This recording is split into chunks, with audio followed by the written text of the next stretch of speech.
Time. When it comes to mixing drugs, you may think you have a safe approach, but the bottom line is, mixing drugs is never safe. It can cause serious health problems like a heart attack or brain damage.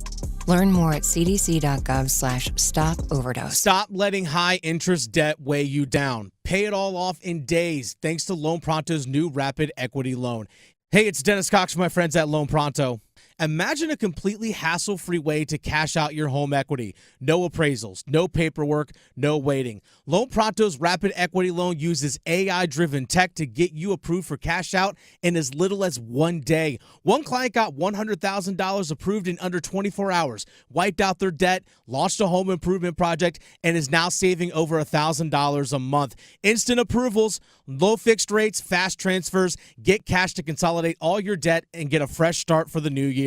Call Loan Pronto now and see how much you qualify for. Imagine this time next week, you could be credit card debt free. Call 919-381-1760, loanpronto.com. 919-381-1760, loanpronto.com. Equal housing lender, NMLS 1661781, on approved credit, NMLSconsumeraccess.org. Want to play a game with me and Dad? Mommy's not feeling good. You need to vaporize that cold. Vaporize? Yeah, with DayQuil VapoCool. It's DayQuil plus a rush of Vicks vapors. Whoa. Come on, honey. Let's let Mommy rest. You guys are amazing. And so is DayQuil VapoCool. DayQuil VapoCool, the vaporizing daytime coughing, aching, fever, power through your day medicine. And to vaporize sore throat pain, try Vicks VapoCool drops. Use as directed. Keep out of reach of children. This hour of the Triangle Sports Leader is powered by Ritchie Law Firm, injury lawyers. Ritchie Law is on top of it. Go to ritchielaw.com. That's ritchielaw.com. They score! WCMC HD1 Holly Springs. Take us with you on the radio, Instagram, TikTok, Alexa, and YouTube. 99.9 The Fan, the Triangle Sports Leader. Showers turning more scattered as we go from midday into the afternoon, though it's still chilly out there. Temperatures mainly in the 40s this afternoon. Will turn windy at times heading into the evening and overnight hours. Overnight lows in the upper 20s and lower 30s. I'm meteorologist Chris Michaels in the WRAL Severe Weather Center. Weather update brought to you by Newcomb and Company, where your comfort is their business. Visit newcombandcompany.com. 3 o'clock check of your money. Dow Jones this afternoon is down 28 points to 42,703.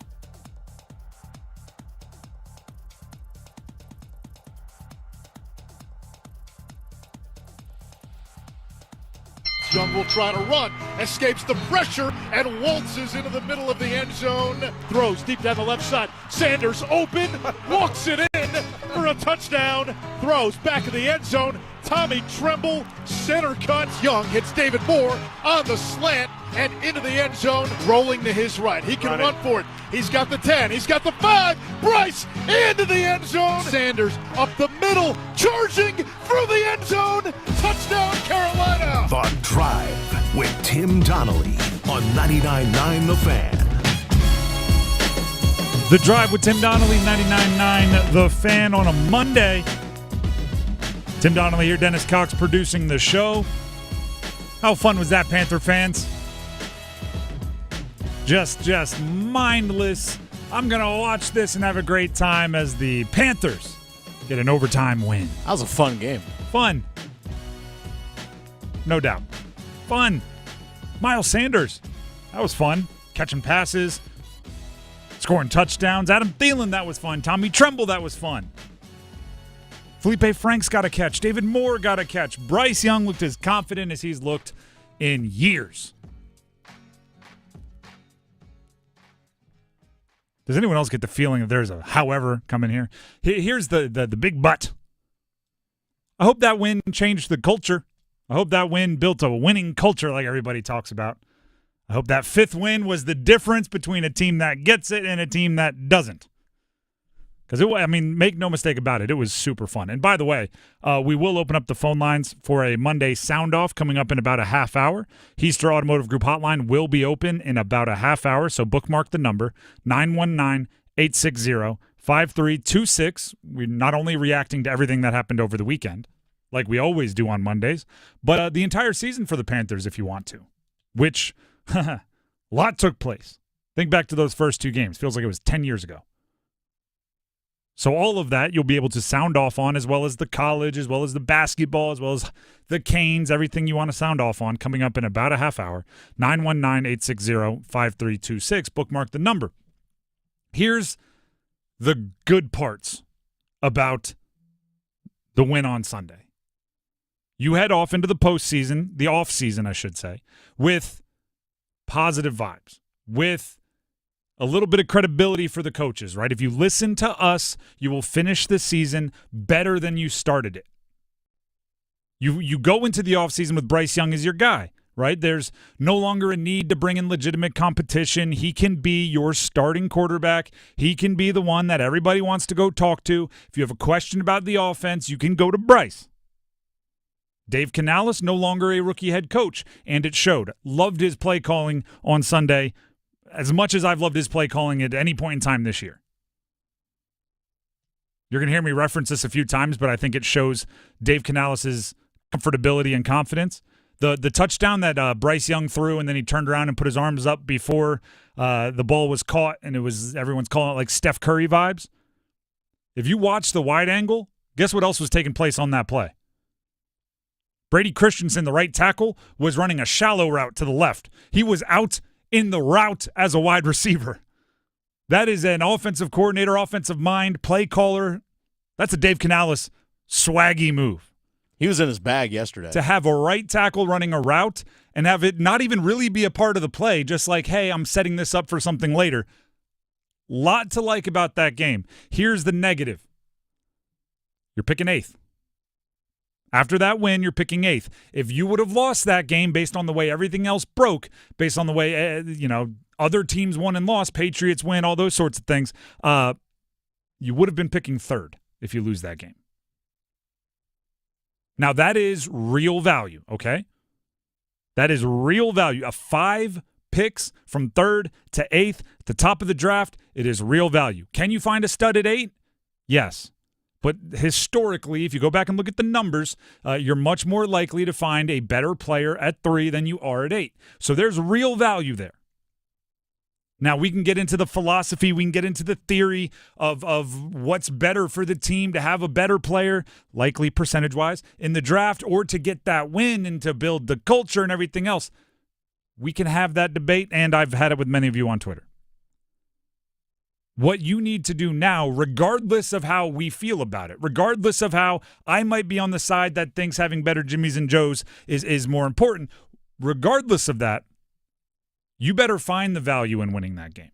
You better build off of that game. You better use that game to improve your team more than the difference between pick 3 and pick 8. That's all you have right now.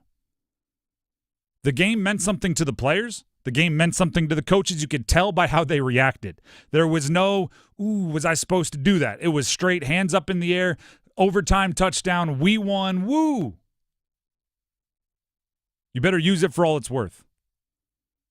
Right? If you say miss out on Abdul Carter, edge from Penn State, Mason Graham, interior defensive lineman from Michigan, Tataroa McMillan, the wide receiver, whoever your number 1 is, if you miss out on them because of this play, you better have found as much value out of this game.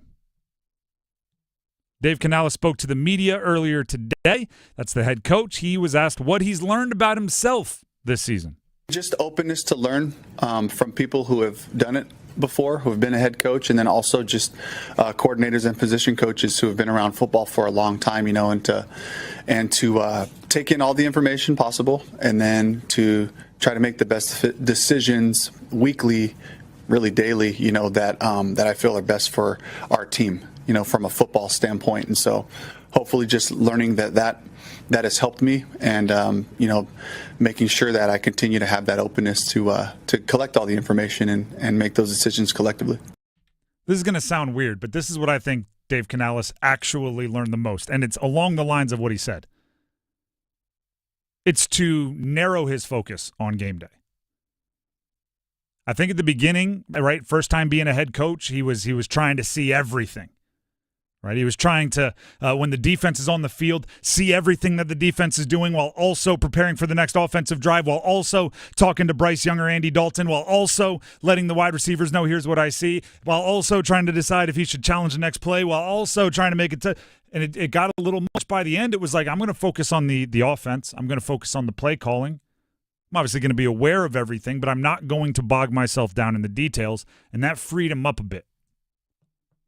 Now, the interesting part is when it freed him up, that meant he was trusting Ejiro Evero, the defensive coordinator, to kind of be the captain of the defense, right? You don't have the head coach looking over your shoulder. You have to handle it, and it didn't always go great.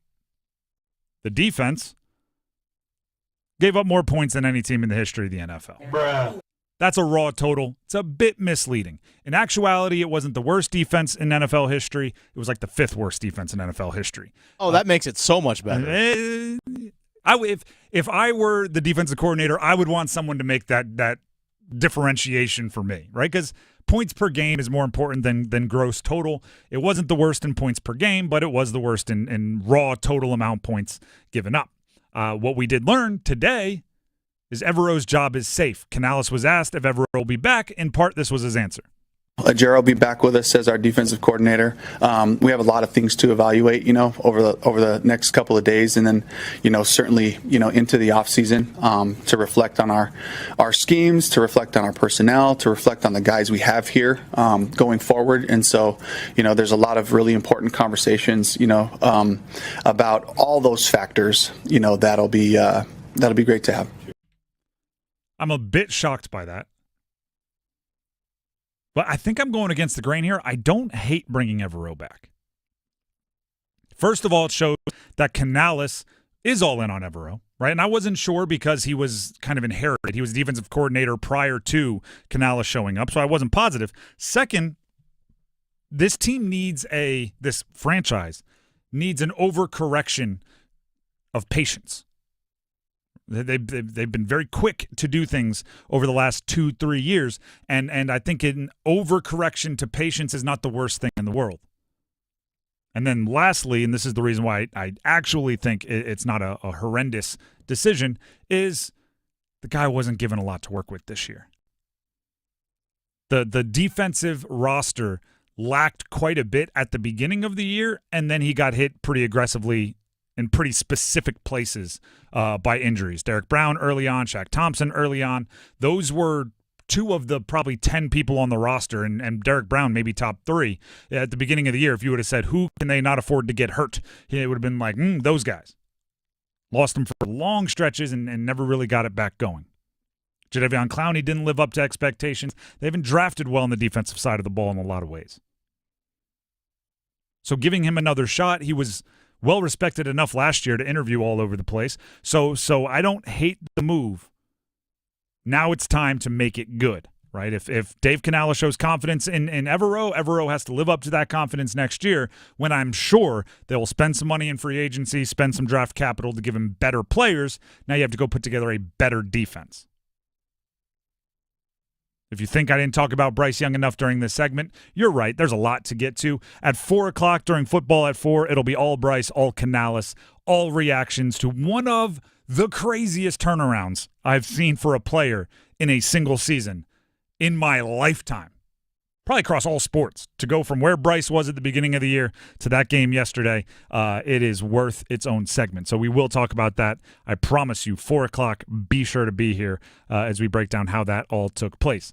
Monday Sound Off coming up in about 20 minutes. If you have takes on the Panthers season, get ready for it. Again, about 20 minutes. We'll open up the phone lines. We also will have to open up the phone lines to talk UNC basketball. They squeaked by Notre Dame. That's not enough to soothe the concerns. We'll illustrate the concerns coming up next. Evan, Canty, and Michelle are unsportsmanlike. If you're the Minnesota Vikings and Sam Darnold gets you close to a championship, if they get to conference championship or better, if they're in the Final Four, how could you not trade J.J. McCarthy away and get as many assets as you can to allow your team to take advantage of this window that you have with this current core players with Sam Darnold as a trigger man? Mornings from 6 to 9 on 99.9 The Fan, the Triangle Sports Leader.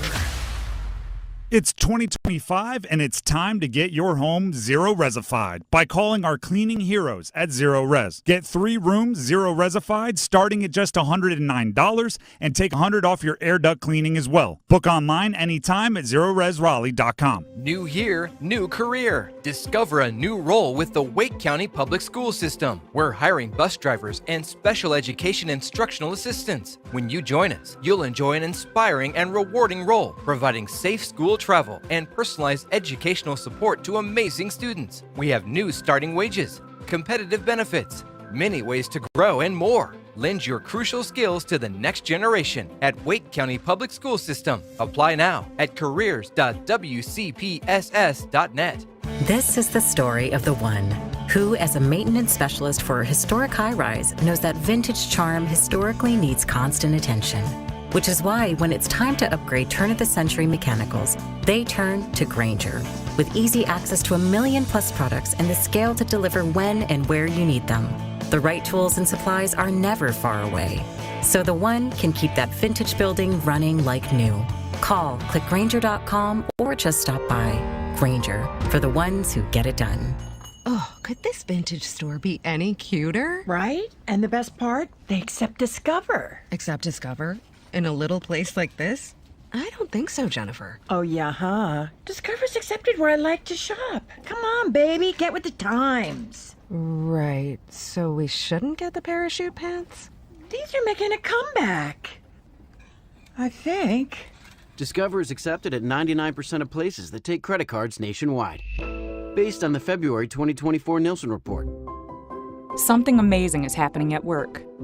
Innovative tools are helping people do better work. That's because CDW configuration specialists are multiplying productivity with Microsoft Windows 11 Pro Surface devices.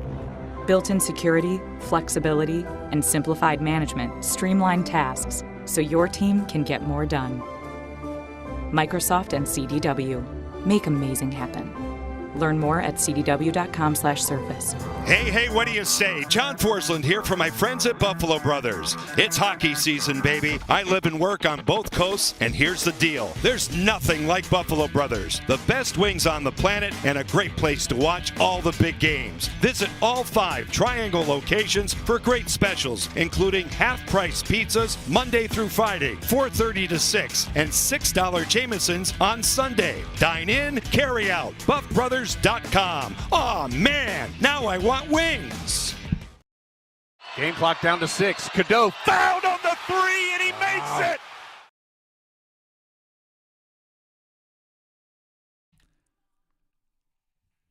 This is The Drive with Tim Donnelly, 99.9 The Fan.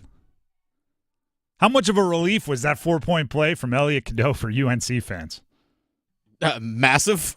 I mean, I'm sure there was like a fist pump followed by sitting on the couch. Whew. Hit the free throw. UNC squeaks by Notre Dame. Notre Dame, not a particularly powerful ACC basketball team this year. Just put that in perspective. They were dropped to 7-7, I believe, after that game. UNC is in a weird place.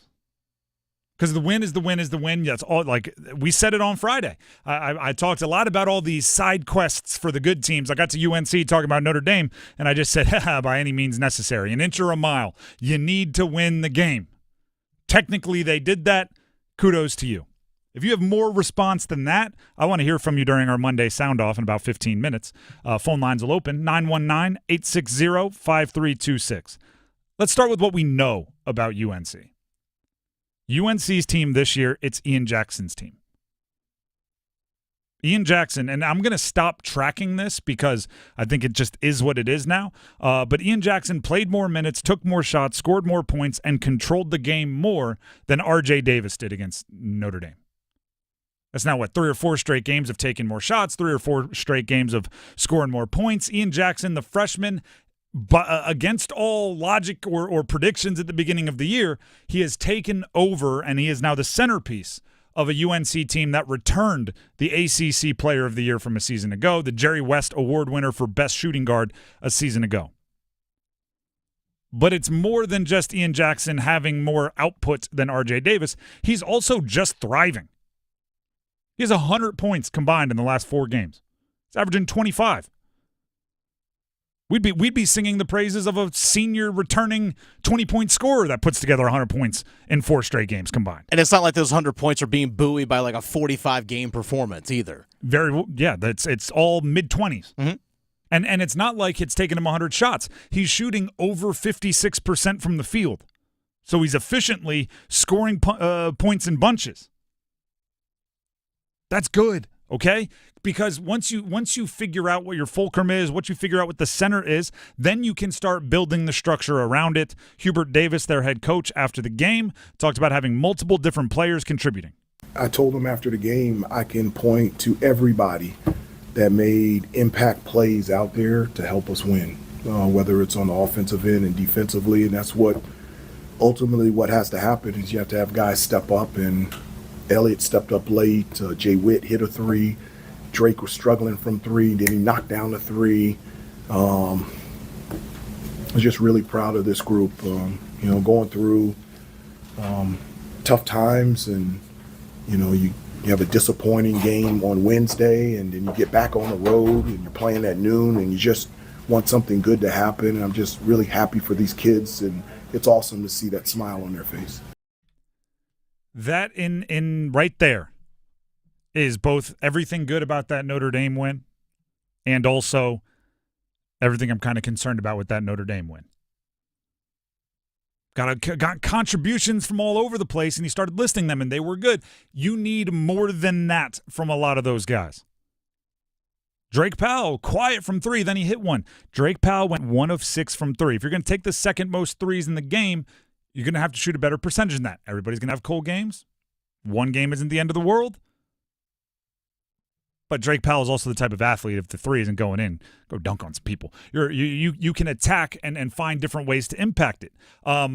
Things like, well, let's talk R.J. Davis, because I had this conversation with a buddy who is as basketball nerdy as anyone I know. I basically said R.J. Davis needs to seed number 1 option, as I've been saying for a little bit, right? Let Ian Jackson be the center. I said R.J. Davis might even fall down to like the 3rd highest usage percentage.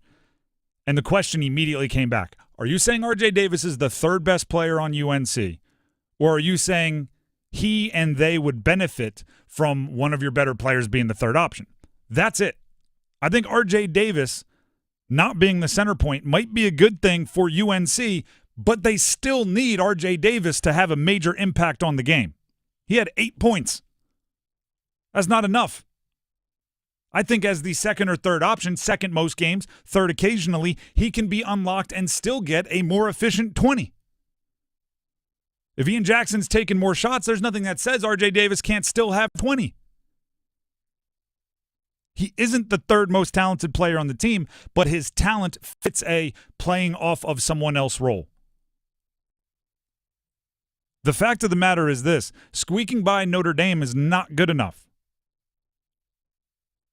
The good thing is you were playing Notre Dame, so you got the win playing the way you played. You're going to have to play better than that at multiple other points on your schedule for consistent stretches of your schedule if you're going to play your way back into the conversations you want to play your way back into. And I'm talking about being near the top of the conference, being one of the top seeds in the ACC tournament, finding a way to get yourself back into conversations, for at-large bids and everything else you're looking for at the end of the year. What you did against Notre Dame isn't good enough anywhere except for you got 1 more point on the final score. You lost the second half. R.J. Davis had 8 points. Didn't shoot well enough from 3. If I'm not mistaken, you were out-rebounded by Notre Dame, although it wasn't egregious, so I'm not going to kill you on that one. This UNC team, I would completely and totally understand if fans were I'm very nervous, or not nervous, very reluctant to actually smash the panic button. I would be understanding if you wanted to smash the panic button on this year's team. And it's one of those things, they may have just underestimated how much they were going to miss having a true pivot back to the basket big man, and now they're scrambling ways to make up for it. But that's something that's out of your control as far as this year's UNC team. If this were the NBA, do you know what would be happening? Trades. Yeah, GM would be calling up someone looking for like Isaiah Hartenstein or something. We need a 7-footer. They'd be calling it up. They'd be trading future picks. They'd be finding a way because the rest of this team is too good to just punt. In college basketball, you don't have that ability. The GM can't call up some, stumbling Western Conference team and make them an offer. So you got to find your way on your own. I think they've made the first adjustment, which is featuring their freshman Ian Jackson significantly more. I mean, he just recently was thrown into the starting lineup, and he's averaging 25 over his last 4 games. That's a big step. That's a big change. You have to give the coaching staff credit for making that type of change. Now, on the fly, you have to figure out the best way to accompany him as the main course. To use an analogy, you burnt the turkey. Luckily, you had a ham. Now you have to figure out if all the side dishes still make sense with the ham. Might not be the best analogy, but hey, I'm trying over here. Ian Jackson is the point I was trying to make. He's the new main course. You have to figure out what works best around him, and I guarantee you will not reach the lofty heights if R.J. Davis isn't one of, if not the main course, one of the main side dishes. Right? He's got to be something you depend on, and he will get more open shots. He will get higher percentage shots because the defense is going to have to focus in on someone else. I remember before Seth Trimble got hurt, I think the last game he played was against UCLA. I remember Hubert Davis using 4 guards, Cadeau, Davis, along with Jackson and Trimble all on the floor together. I'm curious when Seth Trimble does come back, if that's something he's going to implement just to get that speed and that tempo out there on the floor, which might open things up for Davis in transition, along with Ian Jackson being the scorer that he's been. I would love it. I don't think it becomes your new, I'm in football season, your new base defense. I don't think it becomes your new base personnel, but it has to be something you deploy at certain moments. Right? We saw a lot against UCLA, a lot of it. I love in basketball when there's like an inbound play and you see what the defense is doing, then there's a timeout. You come out with something completely different. I love the idea of flipping 4-guard lineups in often, but not all the time, because it can get a little tiring for those guys if they're always have to run and are always rebounding kind of above their level. The Drive with Tim Donnelly, 99.9 The Fan. We are going to open up the call-in line for a little Monday sound-off, so get ready for that. But first, Tim Donnelly here for Miller Lending. Here in 2025, I wish I could tell you this is what interest rates are going to do over the next 12 months. Here's why you should buy or shouldn't buy this year in 2025. Unfortunately, I can't do that, and to be quite honest, I don't think anybody can. People try. They can make their predictions. They can give you all this reasoning. Rates are volatile, up, down. You never know what tomorrow brings. So as I tell you often, Miller Lending can help you be prepared no matter what interest rates do over the next month, 2 months, 3 months, 10 years. They do that with something called the no closing cost loan. No third-party fees. 0 means 0. They're not rolling your closing costs into something else. It is simply a no closing cost loan, which allows you to lock in your rate today. And if rates go up tomorrow, locked it in. How awesome am I?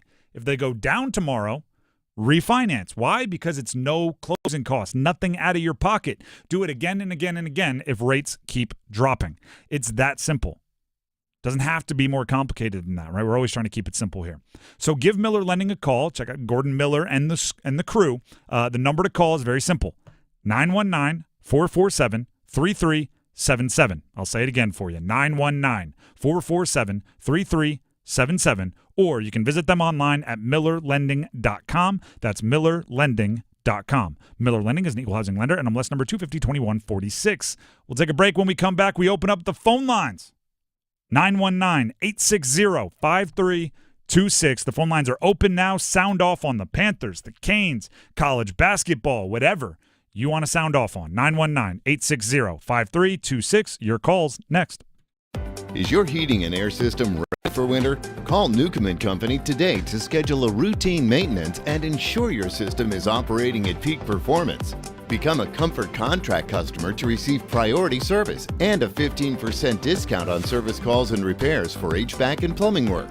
Newcomb & Company has served the area for more than 70 years. Call 919-862-3000 or find us at newcombandcompany.com. Newcomb & Company, Your comfort is our business. It's bow time. A leg and thigh dinner from Bojangles for just $5.99? Leg and thigh dinner from Bojangles for just $5.99? So crispy. So crispy. And juicy. And juicy. So much flavor. So much. Stop it. What are you doing? What, you expect me to get this delicious deal and not say anything? You're unbelievable. You're unbelievable. With boldly seasoned leg and thigh, choice of fixin', a biscuit, and legendary iced tea, it's a deal so good it's worth repeating. So eat and repeat while it lasts. It's bow time. It's bow time. Dine in, drive through, or tap your favorite delivery app and have Bojangles come to you. Satisfy your craving for flavor right now with Bojangles 2-piece dinner. 2 pieces of Bojangles dark meat chicken, your choice of fixin', a biscuit, and iced tea for just $5.99. That's right, just $5.99 for limited time at participating Bojangles. What are you waiting for? When you're hungry, it's always bow time. The new year is here. Time for change. Start a recession-resistant new career in the high-demand fields of IT, cybersecurity, and AI with My Computer Career in just months. Already in IT? Build your cybersecurity skills and prep for thousands of open positions employers nationwide are desperate to fill. Attend classes live online or on campus. Make this your year. Go to mycomputercareer.edu and take the free career evaluation today. That's mycomputercareer.edu. Financial aid is available to those who qualify, including the GI Bill. New year, new career. Discover a new role with the Wake County Public School System. We're hiring bus drivers and special education instructional assistants. When you join us, you'll enjoy an inspiring and rewarding role, providing safe school travel and personalized educational support to amazing students. We have new starting wages, competitive benefits, many ways to grow, and more. Lend your crucial skills to the next generation at Wake County Public School System. Apply now at careers.wcpss.net. Organize easy. Organize tough. Customize your work truck or van with upfit solutions from Van Products. Steel and aluminum shelving, toolboxes, data files, cabinets, drawers, conduit carriers, ladder racks, everything safe and secure. Everything built as unbreakable as you by Adrian Steel. Backed by the best warranty in the business. 3 years, 36,000 miles. Everything custom installed by Van Products so you know it's done right. From a single work rig to a fleet, choose custom installed upfit solutions from Van Products. Oh, football fans, time to buckle up because for the first time ever, 5 straight days of playoff football in college and pro, FanDuel celebrating with the great playoff payoff. I love that. Adam Gold here from my friends at FanDuel, America's #1 sports book, and that is a no-sweat same-game parlay every day for all 5 days. With a no-sweat same-game parlay, you can combine your bets from the same game for a chance at even bigger winnings. If it doesn't hit, you'll get your bonus bets back. FanDuel.com/AdamGold to be a part of it. FanDuel.com/AdamGold for fun and money. 21 and over and present in North Carolina. Opt-in required. Minimum 3-leg parlay required. Refund issued as non-withdrawable bonus bets that expire 7 days after receipt. Max refund $5 unless otherwise specified. Restrictions apply. See terms at sportsbook.fanduel.com. Gambling problem? Call 877-718-5543 or visit morethanagame.nc.gov.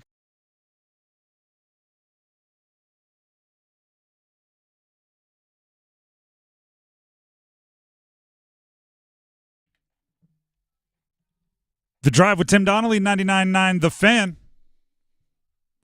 It is a Monday sound off. I have to admit, this is maybe my favorite time of the week because I get to hear from so many of you. The number to remember is the Heister Automotive Group hotline, and it is open for your calls right now. 919-860-5326. That is the calling horn. 919-860-5326. Whatever you want to sound off on. UNC basketball, Duke basketball, State basketball, Wake basketball, Canes, Panthers, anything. Right? Doesn't even have to be local. If you have a particular burning topic, 919-860-5326. We'll start with Raheem and Hope Mills. Wants to talk Bryce Young is the first thing I have here in my notes. Raheem, thank you very much for calling in. Go ahead and sound off. I just wanted to say that I'm happy to admit that I was wrong about Bryce Young. I definitely thought that, especially after the second game, I definitely thought that was it for him. I thought we wasted another pick. I'm glad that we could put that one and actually build towards the team this year instead of having to waste that on the quarterback. But before the year started, I said that if we got the 5 wins, I would pretty much be satisfied with that. I feel like there was a few more that we could have won, but for the most part, I'm happy with the direction of the organization. Even though I'm not Elijah Avero's biggest fan right now at this point in time, I definitely understand the decision to bring him back. So I definitely think that next year we should be competing for the division. I mean, in a division with Michael Penix, Spencer Rattler, and who else? And Baker Mayfield. I could say Bryce Young is definitely not worse than the second quarterback in the division. I respect you saying, like, hey, I was wrong, because I think there's a lot of people that dig their heels in on these things, and Bryce has been polarizing. So you're saying that there was a point in time where you were ready to bail, but now you're saying he's the guy? I definitely think at this point in time, just making sense in the future, we don't need to waste another pick on a quarterback. We need to build what we have. We've been having old journeyman quarterbacks since we lost Cam Newton pretty much. So it's good to have some young quarterback that we can actually build behind. He's proved a lot. It's not like the criticism wasn't warranted. He definitely earned a lot of it, but it's a lot of things that the Panthers, I think, could have did better to prepare him for his role that we didn't do. So, like I said, I'm glad to admit that I was wrong about that point. And I'm actually looking forward to the offseason and looking forward to seeing what we can do to put this team together. I know this for a fact. Okay. If our defense is average next year, we're going to the playoffs. All right. Is average. I like that confidence. Raheem, I also popped up in my notes here that you want to talk UNC basketball. So quickly get to your sounding off on UNC basketball as well. Oh, yeah, this for all the Carolina fans. I'm glad y'all sorry right now. I don't want to hear nothing. Before the beginning of the season, all I heard was this, that, and the third, R.J. Davis, Elliot Cadeau can shoot now and all that. No, y'all trash. Y'all roster is poorly constructed. You're not doing nothing but going to the NIT. If you're lucky to get to that. So the ACC is down, but Carolina's down worse than that. So, yeah, this is a good time right now, dude. I think Duke it's safe to say we're at least top 3 team. There's a couple of losses we had with Kansas, Kentucky. I definitely think were avoidable, but they have a young team, and for them to be playing as mature as they are at this point in time, adding the transfers with Malik Brown and Zion James and players like that, and Tyrese Proctor actually stepping up this year. I'm glad of the state of Duke basketball, and I'm very happy with the state of Carolina basketball right now. All right, Raheem, we appreciate it. Call back in anytime. All right, yeah, I'm good. Few things to respond there. One, I do think we should everyone, and I'm considering doing this. I'm going to give everybody like the flip flop free pass. Whatever you've said about Bryce this season, I encourage you to fresh eyes that bad boy. Right? If you said he's trash and you need to move on, or if you said he's the greatest thing since sliced bread, like I want everybody to reset, because it seems like everybody has come out too aggressive on one side or the other. So hey, I was wrong. Don't wear that like a scarlet letter. And then, we say it all the time. The teams that win get to talk the trash, and right now Duke basketball is winning. And even though UNC won, it's a little different beast, squeaking by Notre Dame. So he took the opportunity. Let's go to Dean in Rocky Mount next up. You can call in as well, by the way. Heister Automotive Group hotline open for all of you. 919-860-5326. We want to hear from you. Dean in Rocky Mount wants to sound off on the Panthers. Dean, welcome to the show. Thank you for calling. Go ahead and sound off. It was such a great weekend for the Carolina Panthers. You get to beat your division rival at their place and get to tell them Cancun on 3, Cancun on me. You going to Cancun with us. And it was a great game for Bryce Young, probably the best game he's played, not only in his career in the NFL, but his entire life. And it's probably the best game that most quarterbacks would have played in their entire life. And my guy, Jalen Coker, had a great game.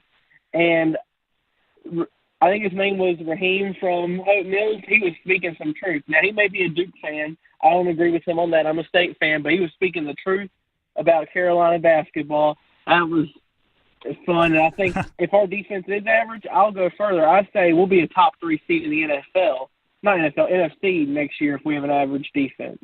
All right. That is bold right there. Thank you, Rocky. Thank you, Dean from Rocky Mount. Appreciate it. How about that? Now, I'm not saying Sunday wasn't awesome. The Panthers were and are a 5-win team. Going from 5 wins to, as long as we have an average defense, we're going to be a top 3 seed. It's part of the reason why I love fans. Part of the reason why I love fans is, you live and die with what have you done for me lately. We have Robert from Raleigh on the line next up for a Monday Sound Off, 919-860-5326. I appreciate Robert because usually he says he wants to talk about something else and then he tries to shoehorn his way to talking about UConn. This time it just says UConn. So, Robert, thank you for calling in. What do you want to say about your Huskies? Thank you for taking my call all year. Waited for you to get back. I'm not going to gloat because UNC didn't look real good. Thankfully, Bill's got his work cut out for him. Hey, I want to throw at you a stat line for a quarterback, okay? Let's do it. UConn quarterback, real quick, Joe Fagnano. He played 6 years, which means he got ready for 6 camps, entered 6 seasons healthy. One was a shortened COVID year, and one was an injury year when he got hurt last year against State, or 2 years back now. I'm going to give you a stat line as a former quarterback. I think the guy's got a shot at the NFL. He's 6'4". He threw 981 passes in his career. He threw 65 touchdowns and only 17 interceptions. So he threw an interception 1 out of every 57 passes, and he threw a touchdown 1 out of every 15 passes. And I think the big thing is going through 6 camps, entering 6 seasons healthy. No one's talking about him because nobody's really, UConn football is not on anybody's radar. But I am a proud UConn football fan, and anyone that listened to the drive the day before the UNC-UConn game got the winner per the point spread because your fill-in, your guy, he gave the winner. And, UConn went 1-3 against the ACC. They gave up 84 points and scored 82. And thank you for taking my call. And I wouldn't be surprised to see Jim Lawrence Mora. He's not Jim Mora Jr. I wouldn't be surprised to see him as a head coach in the NFL again. Appreciate the call. Falcons and defensive for San Fran. Thank you for taking my call all year. Thank you. Bye. Yep, appreciate it, Robert. Here's the issue with Fagnano, and I mean he played so many triangle teams that I feel like I actually have a good beat on the guy. UConn just so often was playing I was getting ready to talk about games in which he was playing. It's a volume thing. Yeah, he just whether it was UConn's kind of team philosophy or whatever. He's a 170 yards per game passer, and the NFL tends to want guys who their college team couldn't help but make them the focal point of the offense. So he might have, if he has a great pro day or something like that and shows all the tangibles, maybe he gets a shot. But it's hard to make it to the NFL when you're not slinging it around a good amount. Let's go to. We have a couple Ians here. Let's go to Ian in Sanford. We're going to pick up the pace on some of these calls, which, by the way, keep calling in, 919-860-5326. Ian in Sanford, you want to sound off on the Dolphins? Now's your time. Go ahead. Well, I don't know where to start. First, we obviously lost to the Jets, and that's something to be said, and that shouldn't even be said in 2025. The Dolphins should never lose to the Jets, and I just want to say that I'm done with Tua now. I'm done with him. I'm done with Tyreek Hill, and the Dolphins need to trade Tyreek Hill, even get rid of Jalen Ramsey. You're wasting his career, and get rid of Mike McDaniel.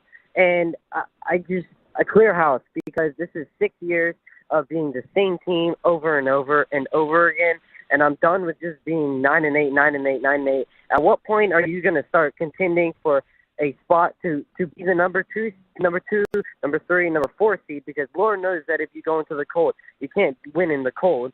And I just don't understand, and why we paid Tua is beyond me. And he has been a part of the Dolphins for 80 games. He's missed 25% of those games. Hold on, Ian. I just think you are illustrating perhaps why it's so difficult to run an NFL team. You did call in about 8 weeks ago saying Tua should be in the MVP race, right? Well, yeah, but that was also before he got injured, and I think that when healthy, he's a top 5 quarterback. But I just can't put that risk on a quarterback of, we can go 12-5 if if he stays healthy, because he's not going to stay healthy. No, I'm with you on all of that, Ian. I just think that's the hard part, right? When you think someone should be in the MVP race, it's really hard not to pay them to keep them around for a long time, and then 8 weeks later, you completely change. Like that's why GMs probably go bald and go gray faster than so many other positions. But I do appreciate your loyalty and your diehard fandom of the Dolphins. You've ridden the roller coaster with them all year, and then Tyreek Hill's now asking out. So if you're out on him, I think he might be out on your squad as well. Thank you, Ian, and good luck to your Dolphins this offseason. Let's go to the next Ian. We have another Ian waiting in line. Ian in Wendell wants to sound off on Sam Darnold, who was everyone's golden child and maybe didn't live up to that against the Lions on Sunday Night Football. Ian in Wendell, thank you very much for calling in. Go ahead and sound off. Yeah, I want to know, is this loss that he just had, Sam Darnold, is it more on the Lions defense kind of awakening and maybe we'll see more of that in the playoffs, or do we think that maybe Sam Darnold is kind of falling under the pressure, and if he falls into the pressure in the next round, do we see maybe more doubters coming and saying that, hey, maybe we should try this guy out we have in the back in J.J. McCarthy? Ooh, that's it. First of all, I do believe everyone is kind of entitled to a bad game, right? That no one's going to be 100%. Yeah. So I don't want to make any hard and fast rules about it, but I will say this. The even nerdier film guys than I, and that's difficult because I love watching tape. Detroit played a lot of man, which is a little bit of a different vibe for the Vikings because their wide receivers are so good that most people are terrified to do so. So it was a great move by Aaron Glenn, the defensive coordinator of the Lions, made life very difficult for the Vikings. I assume they'll have an answer for it, and they just haven't used that answer in a while, so it was not right there ready for them to break out. But if he completes 40% of his passes again in like the first round and they lose in the playoffs, I do think it'll be a pretty aggressive call for J.J. McCarthy next year to answer the second half of your question. Yeah, makes sense. Yep, appreciate the call. Yeah, thank you. Yep. And last thing about that, Sam Darnold was never inevitable. As good as he played this year, it was always partially the scheme, the players around him. We've seen the good and the bad of Sam Darnold. It's not, neither direction. William and Carey, our first Monday sound-off of the week that wants to sound off on the Canes. You can call in as well, 919-860-5326, open for all of you out there. William and Carey, the lines are open for you right now. Go ahead and sound off on the Canes. Awesome. Thanks, man. It's Liam. Sorry. Not a big deal. I just got two things about the Canes game on Saturday. I feel like that game is kind of indicative of what the season is going to be. The Minnesota Wild, I have a great record. Okay, so you're talking Saturday's game and not the Sunday overtime win. Got you. I'm with you. Not the overtime win. The game they got shut out 4-0. Now Minnesota has a good record and they have a great team, great coach, but they're depleted. Their Hart Trophy candidate star player Kirill Kaprizov is out. Their number 2 defenseman is out. Their best checking forward is out. They haven't been playing well at all, and they're the worst team in the league on the PK. And what do? They shut down the Canes on all their power play attempts. It's just a game that the Canes should have won. Now, this is what's leading myself into my next point, is that I think this is just who the Canes are. I don't think they're ever going to get over the hump. I think they're like the San Jose Sharks of the early 2000s, where they're just really good but never great enough. But I'm a Wild fan, and so I went to one of the designated Canes bars or whatever to watch the game. And I got to tell you, I love going to Lenovo Center. I think it's a great atmosphere, especially for a visiting fan. Mm-hmm. But if you're not a Canes fan at a game, I feel like, please, Canes fans, let me know. You don't show up. It's like my 2 sons and I were wearing our Minnesota Wild gear, and it's like everyone else was in this designated quote unquote Canes bar, and it's like I had to ask for the game to be put on. It's like no one even knew, and even when it was on, they were like, "Oh, I didn't know they were playing hockey." Liam, I'll hang up and listen. Yep, appreciate the call. I'm going to second Liam a bit on that Saturday game. Scares the heck out of me for the Canes, the 4-0 shutout against the Wild. I will say, I think you're being a little tough on Canes fans. I can understand if you want to get mad at fans for maybe not showing up to the arena, maybe not a great in-game atmosphere. I think it's a little tough to get mad at them for not having a good enough bar vibes and You just might not have been at the right bar. Maybe people love throwing parties. I don't know. That's expectations a little high on that one. Here's the thing as well when it comes to Canes fans as a whole in the state of North Carolina, there's a lot of other stuff going on right now that splits attention away from the hockey team. For example, UNC Basketball played on Saturday. And on top of that, NC State Basketball played on Saturday. And even with like all the other things that go on, Lenovo's still usually pretty popping. So yeah, it's again, I think your expectations are a little high. But I will agree with you about that Saturday game. It was bit harrowing from where I sit. Thank you for the call, Liam. Vince in Raleigh on the Heister Automotive Group hotline, 919-860-5326. Call in if you have a take. Call in if you want to sound off. It is a Monday sound off.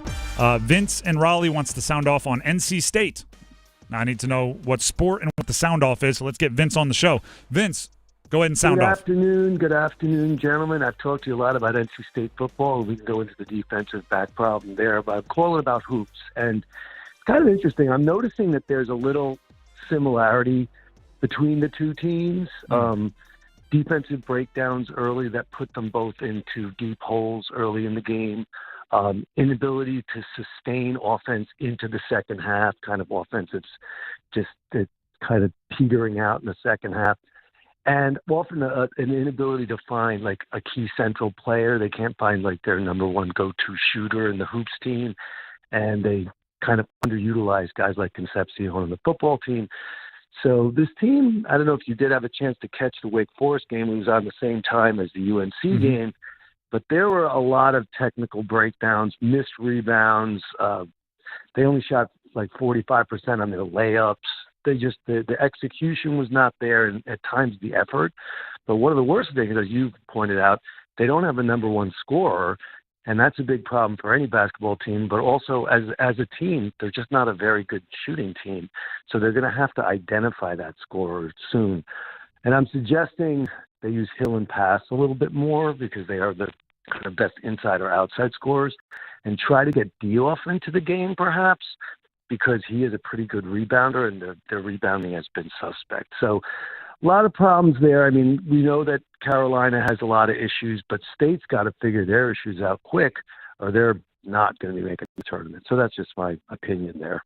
Great call, Vince. A lot of good points to be made. The football-basketball comparison's an interesting one. I did catch the NC State Wake game. Did not watch it live because, as we said, there's a lot going on. But I did watch it, as I often do, make sure I come back to it.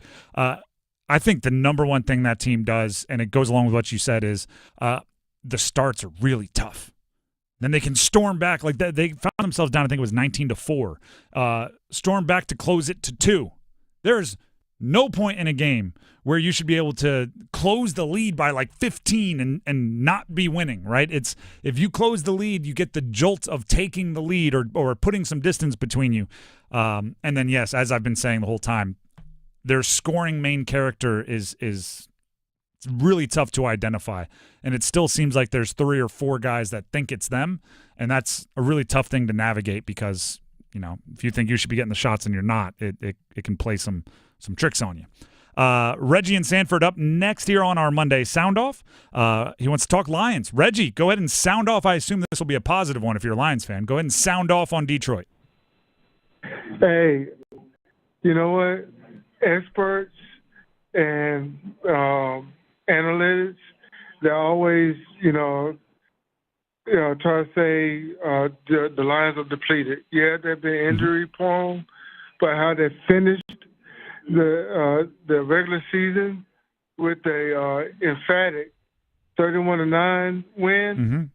Hey, that's why they're the Lions, and that's why when they say grit, that's what they do. Next man up. They play together as a team. Dan Campbell has it rolling. I'm very, very, very excited about the postseason. Reggie, I appreciate it. I agree with you. I'm going to build off of that very quickly here, but I'm going to let you go because there's a couple callers who want to get in before the top of the hour. 2 names I think you have to say if you're going to hype up the Lions right now.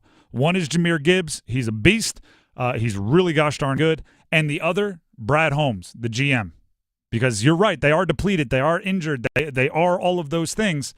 but they've always had someone to step up and fill that role, and that's because they've done a great job drafting. They've done a great job identifying talent, trading, and everything else. That's Brad Holmes, the GM. We'll run through these next three quickly here. Thomas and Durham. We have a Charlotte Hornets sound off, so we got to get them on the air. Thomas, go ahead and sound off. Charlotte Hornets. There it is. Man, I am a diehard Hornets fan as long as they've existed, and they are one of, if not the worst teams in the NBA right now, and I could not be happier about it. They spent the last year, in the last calendar year, they have collected 2 unprotected first-round draft picks, 8 second-round draft picks, and 3 players that have actually made the rotation. But if they make the playoffs this season, the first-round pick would go to the Spurs in what is widely viewed as the most talented lottery draft in recent memory. I was hoping coming into this year that we would be terrible so that we could keep that pick and just evaluate our young talent. That's exactly what's happening. Hashtag capture the flag. Can't wait for the next season. Capture the flag. I actually hadn't heard that, which means my head's probably been under a rock because it's right there sitting for you. Thomas, appreciate the call. I'll give you this one. You better be careful, because if you ever talk about losing for draft picks and that sort of thing, people get really mad at you and start saying you're a loser mentality, which is what I've been dealing with from Panthers fans over the last couple of days. Nick in High Point on the Heister Automotive Group hotline. We have Panthers and Bryce sounding off. That needs to take place. So go ahead and take it from here. Nick, go ahead and sound off. Hey, Tim. Speaking of, that's actually what I was calling about. I'm actually the fan on Twitter or on X. I had a little bit of an exchange with you yesterday, and hopefully we can find some common ground. But, let's do it. We were talking about the Adam Thelen thing. Okay, yep. I know exactly who you are. Welcome. Yeah, you sent the message out. And I think my point and where I'm coming from is halfway through the season with how the Panthers have looked. At that point, Bryce Young being benched, I would do anything to be in the scenario that we're in right now and fight for culture rather than fight for a couple more draft picks. I would even argue, I think that you touched on this earlier this year, sometimes it's hard being the team that has the options of who to draft. It's easier, for example, it is easier if you are the Texans and the Panthers pick Bryce Young, then they can make the right decision or the wrong decision for you, but at least you can't point at yourself and say, hey, I made the wrong decision. So hopefully, being that we're picking 8, Mason Graham's probably going to be out. The receiver that we were looking at from Arizona, Tetairoa McMillan. But maybe Abdul Carter is still there. And, that's going to put a lot of stress off of us. It looks like we're only looking at him in a safety now. I know that we might not want Adam Thielen to return next year. I think that you had valid points about that. But being the way that Bryce has looked, I've never seen a player turn around in the middle of the season like he did. And I think that pulling Adam Thielen out, especially because your other options is I definitely don't want Moore getting many touches. Your other options is another undrafted rookie in the name of Jalen Coker, and then a drop merchant, unfortunately, and I'm still a big fan, but in Xavier Legette. There's been tons of big plays this season. And if I could remind you, the Bucs, before that overtime fumble, Adam Thielen made a huge play, the greatest catch all season that everybody's going to forget about because of the circumstances due to the game.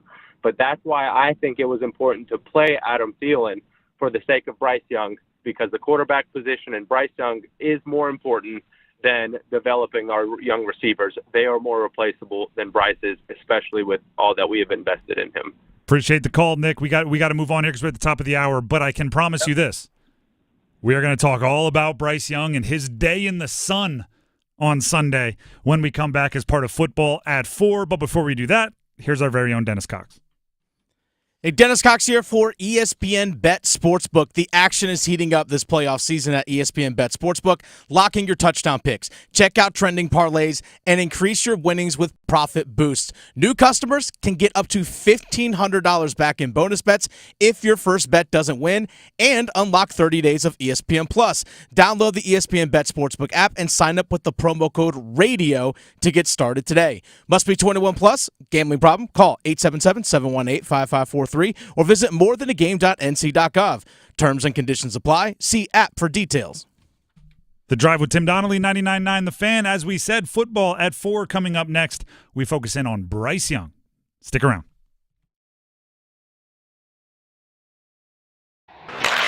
Hey, it's Adam Gold, and do you have a late-night craving for in-depth analysis on the Carolina Hurricanes and their latest game, their latest win, their pursuit of the Stanley Cup? Well, I can quench your thirst. I can feed that appetite on the Canes Corner podcast, the morning after edition, which drops the morning after every Hurricanes game. Get it wherever you get your podcast.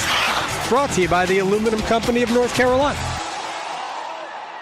Tim Donnelly here for Zero Res. 2025 needs to start clean. Get all that dirt from 2024 out of your carpets, tiles, rugs, upholstery, every surface in your house. Because in 2025, we're starting Zero Resified. Biggest sale of the year. 3 rooms of carpets cleaned, starting at just $109. And take $100 off your air duct cleaning while you're at it. Offer is open through January 31st, so visit ZeroResRaleigh.com or call 919-995-0000. Hello, I'm John Heister for the Heister Automotive Group. And you know, we're constantly looking for ways to serve you better. One of the ways we do that is with something we call a Go-See. And that's where you select a vehicle from our inventory, and we have thousands, and we get one of our product specialists to bring that vehicle to you at your convenience. How do we do that? Well, it's simple. We have a group of employees that are evaluated based on the number of presentations they do. They're glad to do it. So it's just one more way we get off our keister and bring Heister to you. In the ultimate showdown, wood versus metal, craftsmanship versus raw power. At Oak City Customs, they don't just make furniture, they forge masterpieces. In the arena of design, tables that combine strength and elegance. Shelving built from grit and grace. Furniture where wood and metal join forces in perfect harmony. Oak City Customs, where the battle of materials creates furniture built to conquer your space. Visit their shop in Zebulon or shop online at oakcitycustoms.com. Homeowners, listen up. Did you know that 9 out of 10 borrowers get a better deal by calling Loan Pronto? Hey, it's Dennis Cox for Loan Pronto. The Fed has dropped rates again. The election is over, and Loan Pronto has APRs in the low 5s for refis, debt consolidation, and purchase loans. If your current mortgage rate is over 6% or you are in process with another lender, don't settle. Call Loan Pronto now for a second opinion. Lock in a lower rate today and close in as little as 2 weeks, often with no appraisal. And if you act now, you won't make your first payment till February. This 5-minute call saves homeowners an average of $5,000. Lower rates and lower fees. Get your Loan Pronto rate quote instantly with no hard credit pull and no upfront fees like those other guys. Loan Pronto, call 919-381-1760 or loanpronto.com. 919-381-1760, loanpronto.com. Equal housing lender, NMLS 1661781, on approved credit, NMLSconsumeraccess.org. This hour of the Triangle Sports Leader is powered by Ritchie Law Firm, injury lawyers. Ritchie Law is on top of it. Go to ritchielaw.com. That's ritchielaw.com. WCMC HD1 Holly Springs. Take us with you on the radio, Instagram, TikTok, Alexa, and YouTube. 99.9 The Fan, the Triangle Sports Leader. Showers turn more scattered as we go from midday into the afternoon. It's still a chilly one, though, with temperatures mainly in the 40s. We'll turn gusty at times this evening and overnight with temperatures in the upper 20s and lower 30s, 40s and sunshine Tuesday. I'm meteorologist Chris Michaels in the WRAL Severe Weather Center. Weather update brought to you by Newcomb and Company, where your comfort is their business. Visit newcombandcompany.com. 4 o'clock check of your money. Dow Jones down 25 points today to 42,706.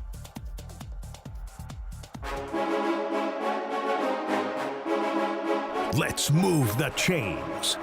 Time for football at 4. The Drive with Tim Donnelly, 99.9 The Fan. We saved an entire segment here at Football 4 to simply address what I consider to be one of the most incredible and most dramatic individual in-season turnarounds in not just NFL, but professional sports history. Bryce Young looked as good as he's ever looked on Sunday. And maybe it's just in the rearview mirror far enough away that I don't remember it. I think that even includes Alabama. And he had some 400-yard passing games, he won the Heisman. So it's not like saying he wasn't good at Alabama. I'm just saying he looked that good, that confident, that impressive on Sunday. The thing that is most different, I believe, is just that. It's his confidence. I challenge you to go back and watch.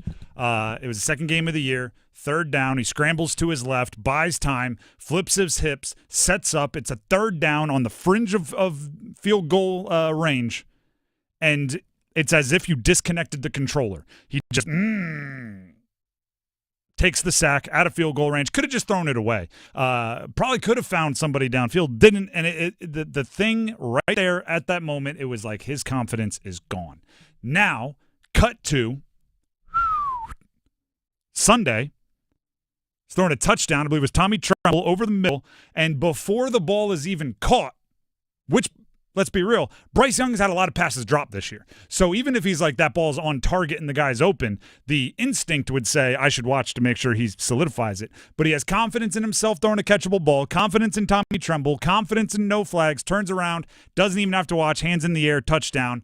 It's whatever you want to describe it. Lamar Jackson-like, Steph Curry-like, whatever.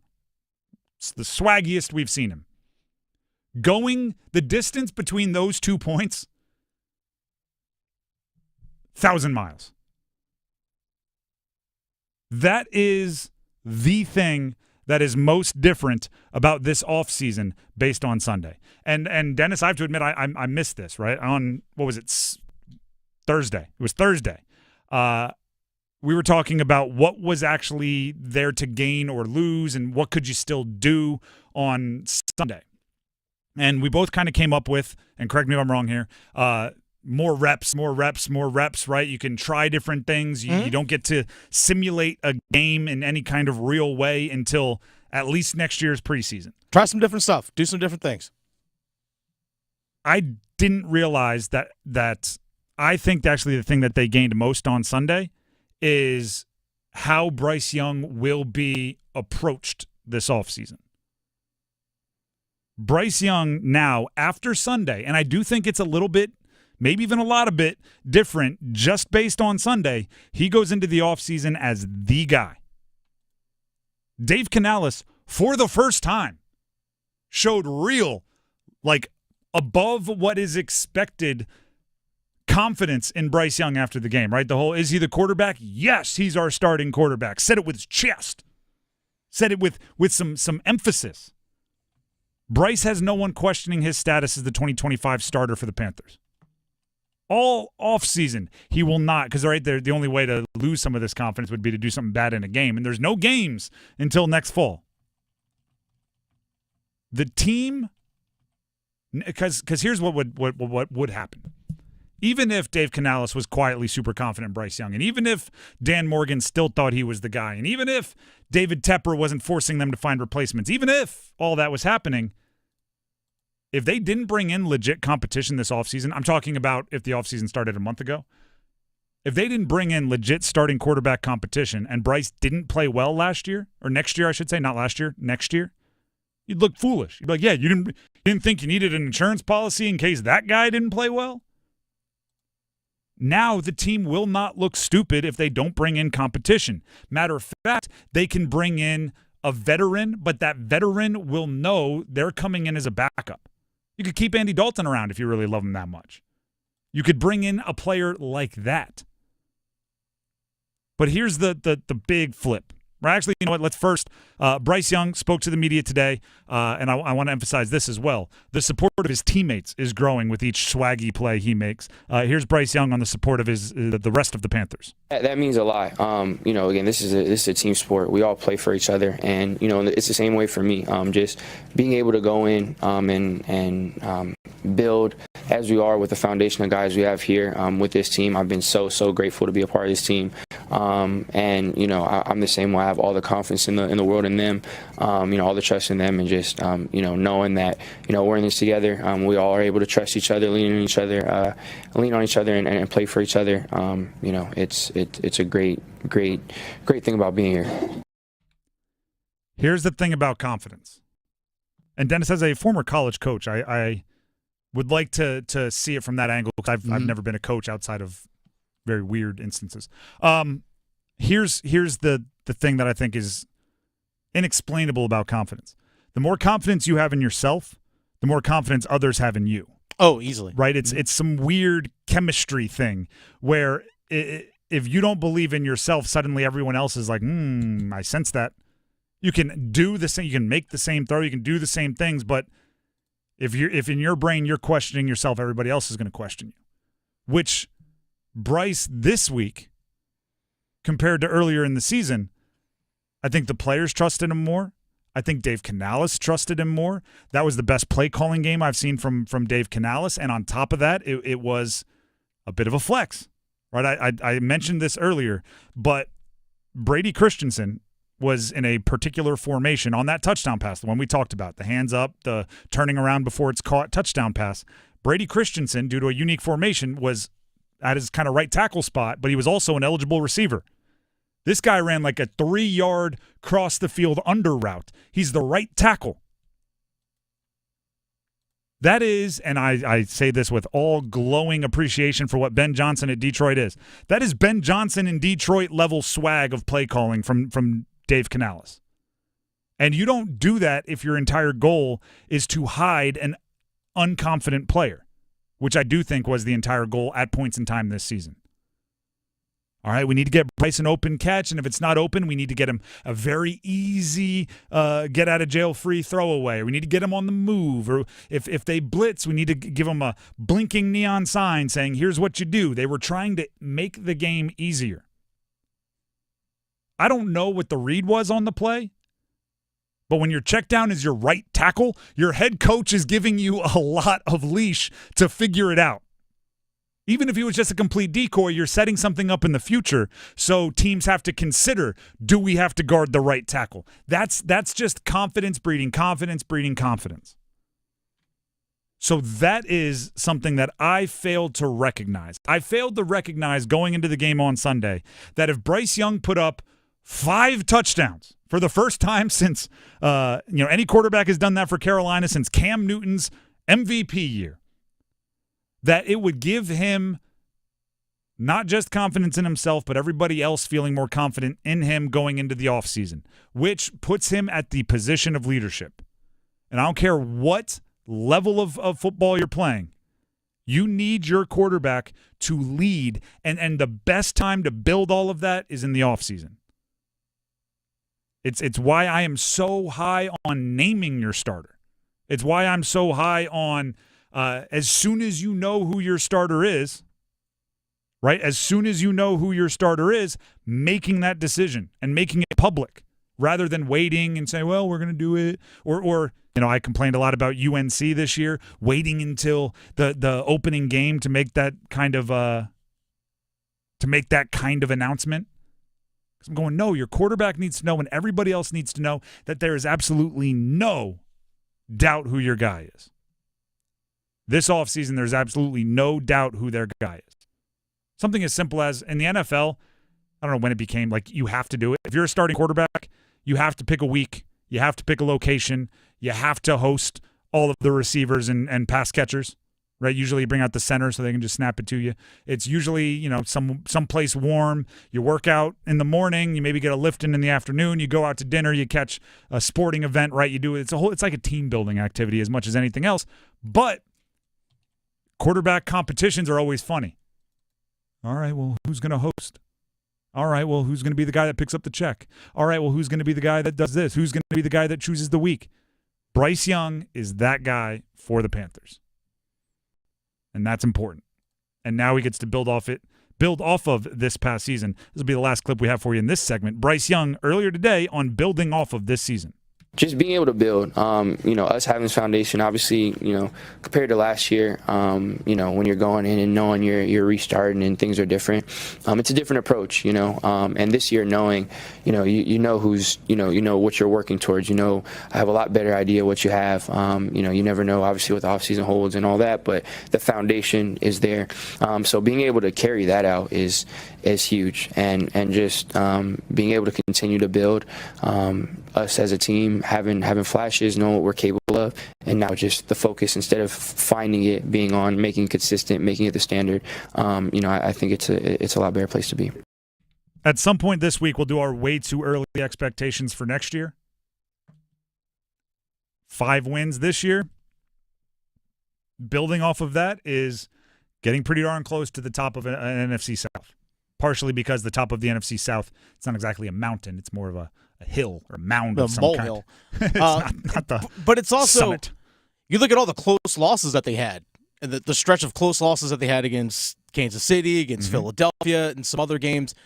If you just had an average defense that could hold at least a fart, maybe you actually win a couple of those games. Before you know it, hey, 5-12 turns into 7-8 wins.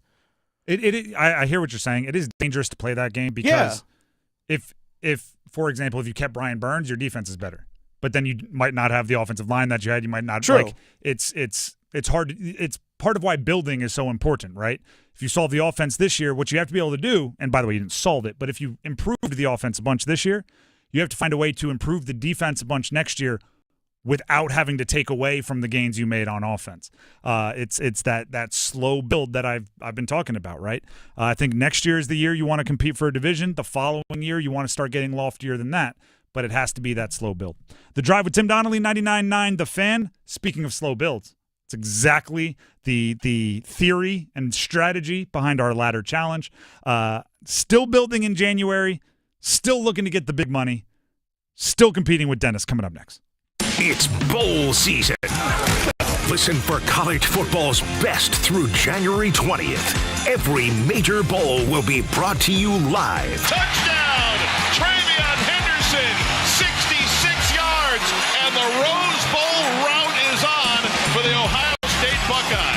Bowl season on 99.9 The Fan and Buzz Sports is presented by Wilkinson Chevrolet Cadillac Buick GMC in Sanford, Amedios, and Roofworks. Adam Gold in studio with my man Sammy Hanna, owner-operator of the Aluminum Company of North Carolina. I tell people this all the time. If I am doing a commercial for somebody, I am vouching for who they are and what they do. You guys do great work, but your customer service stands above all the great work that you do. Adam, I truly appreciate that testimonial. And yeah, we try to take pride in our customer service and meet and exceed our homeowners' expectations on all their home improvement needs. Obviously, there's many companies out there that do what we do. If you Google home improvements, Raleigh, you're going to get many, many companies. But you're not going to find too many companies out there that have a 4.9 rating and over 800 Google reviews and over 7,000 Guild quality reviews. It takes a lot of work on our part to make sure we meet and exceed all your expectations on customer service. And we're going to continue to do so because that's why we've been in business since 1961. I have used the Aluminum Company. I have not heard anyone that had anything but incredible things to say about all of you, and that is amazing. That's a testimony to how you guys do it. Aluminum Company of North Carolina, aluminumcompany.com. Breaking news coming in from Bet365, where every nail-biting overtime win, breakaway, pick six, three-point shot, underdog win, buzzer beater, shootout, walk-off, and absolutely every play in between is amazing. From football to basketball and hockey to baseball, whatever the moment, it's never ordinary at Bet365. Gambling problem? Call 1-877-718-5543 or visit morethanagame.nc.gov. 21 plus only. Military veterans and active duty service members, you could become a certified cyber warrior with just 12 weeks of training at My Computer Career. Cybersecurity specialists are in high demand, and IT pros with these skills often enjoy abundant opportunity and a great lifestyle. Protect our people, liberty, and treasured institutions from cyber threats. GI Bill, SkillBridge, and other VA benefits are available to those who qualify. Learn more at mycomputercareer.edu/CWP. That's mycomputercareer.edu/CWP. Lowe's knows how to help you save time and money, no matter the job. That's why we can deliver supplies to your job site as soon as same day, so you have more time to get the job done. Because when you need it fast, we've got you covered. Lowe's knows pros. Valid on eligible in-stock orders and select zip codes placed by 2 p.m. for same-day delivery by 8 p.m. Subject to driver availability. Fees vary based on purchase. More terms apply. See Lowe's.com/same-day delivery for details. What's better than one win? 3 wins? With Straight Savings, you keep your own phone, get one line for only $25 a month with real unlimited data, and get rewarded with a $200 phone credit after 12 months. It's a win-win-win. Head to Walmart or visit straighttalk.com today. Switch to Straight Talk. Less dollars, more sense. Straight Savings Plan enrollment requires compatible unlocked device and new line of service. Bonus device credit requires 12 months of active service. Offer ends if eligibility requirements are no longer met. Taxes and fees apply. For network management practices, see Straight Talk's terms and conditions.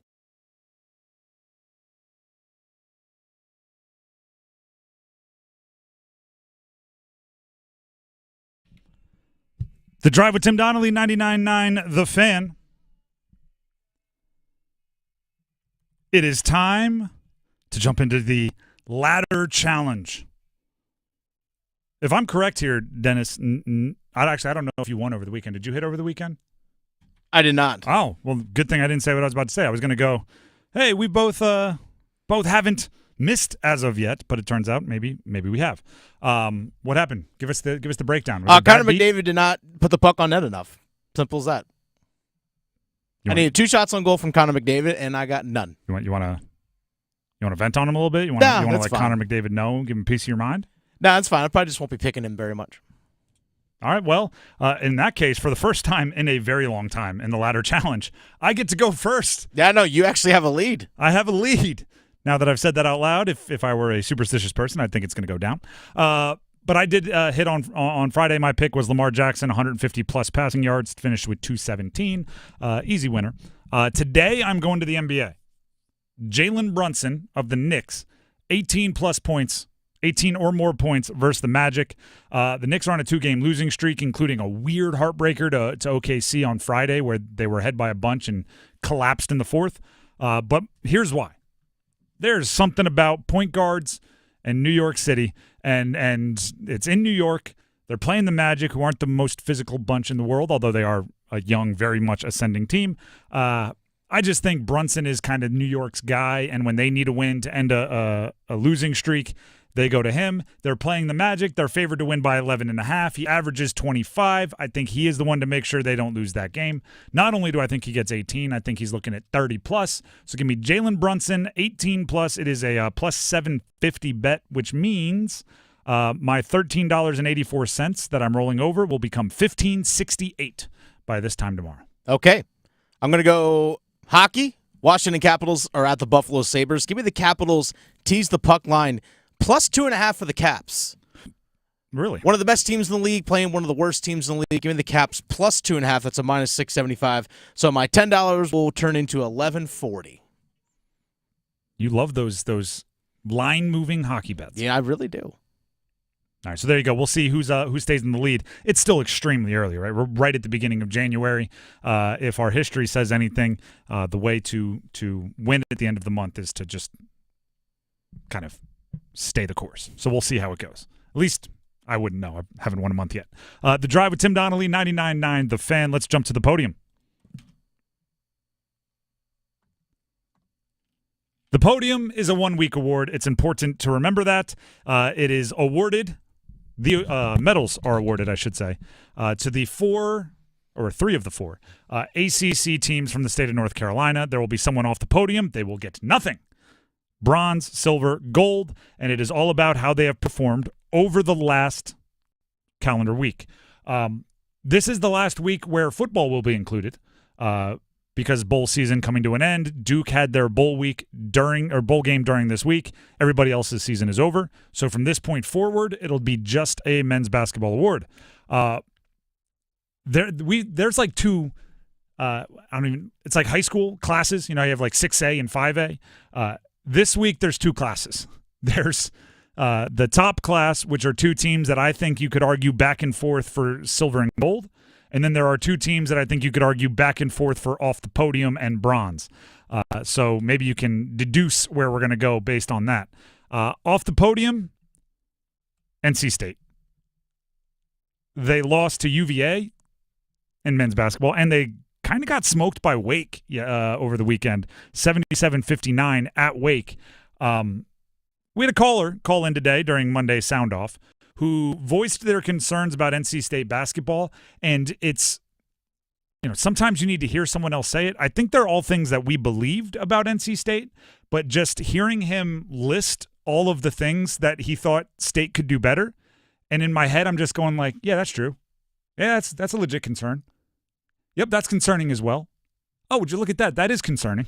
And right, because sometimes callers get a little long-winded. You want to just either jump in and I don't want to say cut them off, but you're like, all right, we got the gist. Let's jump to the point. I didn't jump in at all when this caller was listing things I was worried about for NC State, and he was going, well, they haven't really started fast yet. They tend to fall behind. They have mental lapses on defense. They haven't really figured out their rotation. They don't really have a main scorer. And he just went on. And when you agree with all of them, and you never once feel the need to jump in and be like, all right, you're meandering a little bit, that says all you need to say about NC State basketball. What I will add, though, is I think we would have said all those same things about them at this point last year, and they ended up in the Final Four. So there's at least some hope, right? They're off podium. Anything you want to add about State and Kevin Keatts' squad, Dennis? Struggle bus right now. Yep. I mean, they might have to be – they're destined to having to win the ACC tournament again to make the NCAA tournament if this keeps up. Which is right where they were last year. Yep. I wouldn't say that's a game plan you want to keep walking down there. Not sustainable. Although it's going to be fun watching you try. Bronze goes to UNC. They did beat Notre Dame over the weekend, which gave them the nudge over NC State. But they also lost to Louisville by double figures. And the reason why I think even State and UNC were a question with one of them winning is UNC was a top 10 team in the country at the beginning of the year. And now you're squeaking out wins over Notre Dame, and that feels kind of like a victory. You needed a 4-point play from admittedly a better shooter this year, but up until this year would not have been described as a 3-point shooter, and Elliot Cadeau had to hit the three, hit the free throw, and then they had to hold on for dear life to beat Notre Dame. This is not Mike Bray's Notre Dame. This is a different Notre Dame team. And the loss to Louisville, 83-70, exposed a whole bunch of flaws in that squad. UNC is at the point in their season, I don't think they're done, but there's some regrouping that needs to happen. That's the squad that was fighting for the bronze. Now we have the two teams that were fighting for the gold. I'm going silver to Duke. The bowl game was ugly, first of all, since we do keep football involved in this. But you didn't have your quarterback. You didn't have your running back. Ole Miss had something weird to prove and had most of their guys not go into the portal or not go into the draft, when I think in those similar situations other teams would have had them go into the draft or the portal. So you lost by a bunch, but you were playing with your third-string quarterback. It's like I said, that's a no ownership loss. I don't think it should fall on 2024.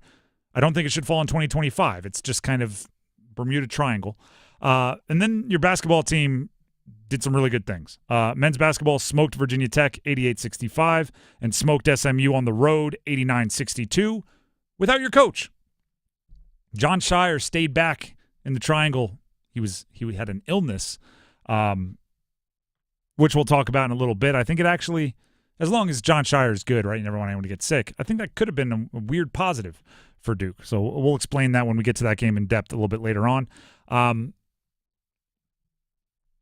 People aren't going to like hearing this if you're not a Duke fan. Duke is the big bad bully on the block in the ACC this year. They're playing better. The advanced analytics, and I didn't even realize this until I was poking around on social media while watching games this weekend. The advanced analytics love Duke. Love what they're doing. I like to think that I am somebody that appreciates the analytics, but also brings in a little bit of eye test. You don't just believe the numbers, but you also don't just believe what you see because you can be confused. The advanced analytics, though, they love what Duke is doing. Gold goes to Wake. Shout out to Wake Forest. Shout out to Steve Forbes.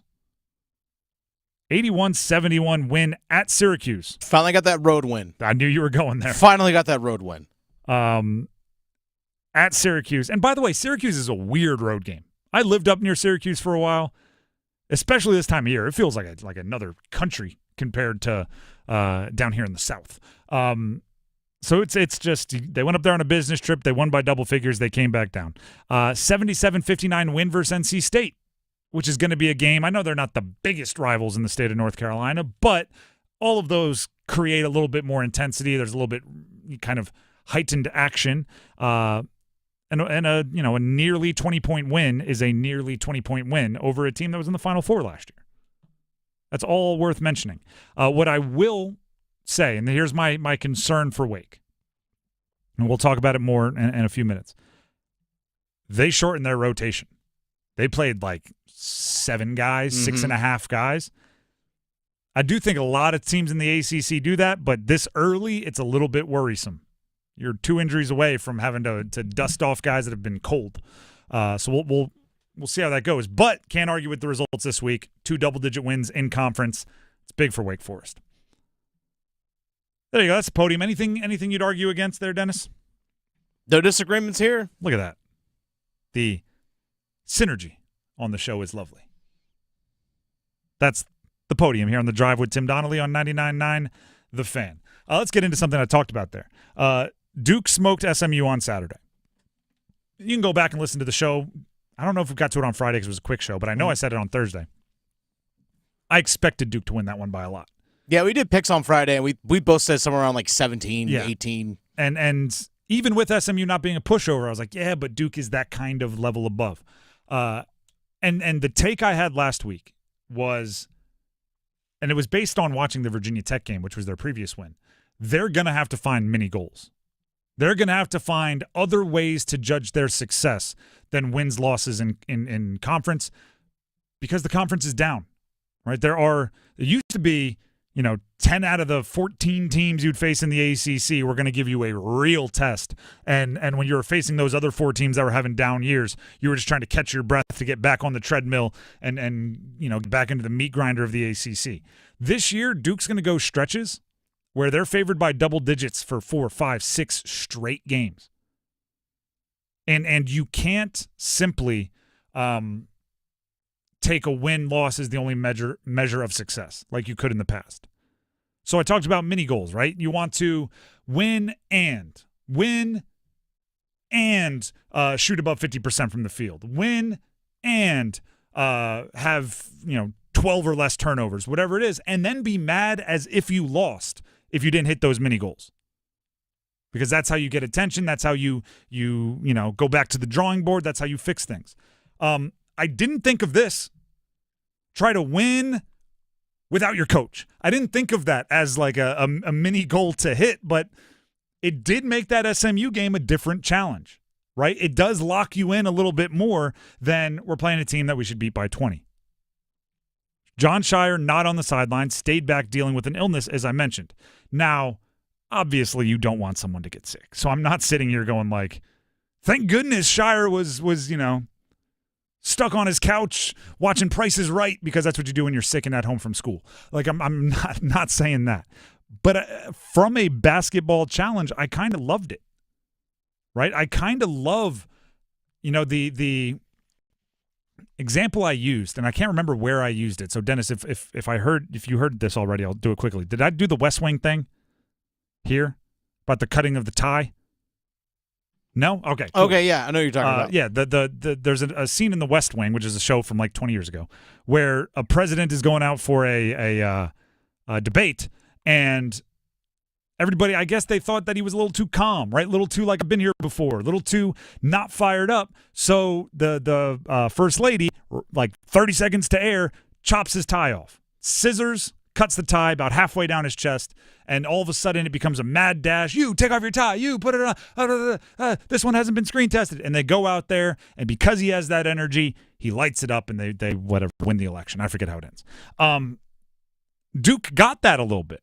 And now I wasn't right before game day, but it was going into a game where, you might think, we just were favored by 25 against Virginia Tech, beat them by 23. We're going into another team. We're favored by double digits. We'll smoke them on their home court. We'll come on back. It'd be a little too, right, for freshmen that haven't really been punched in the mouth yet, just a little too chill. What happens?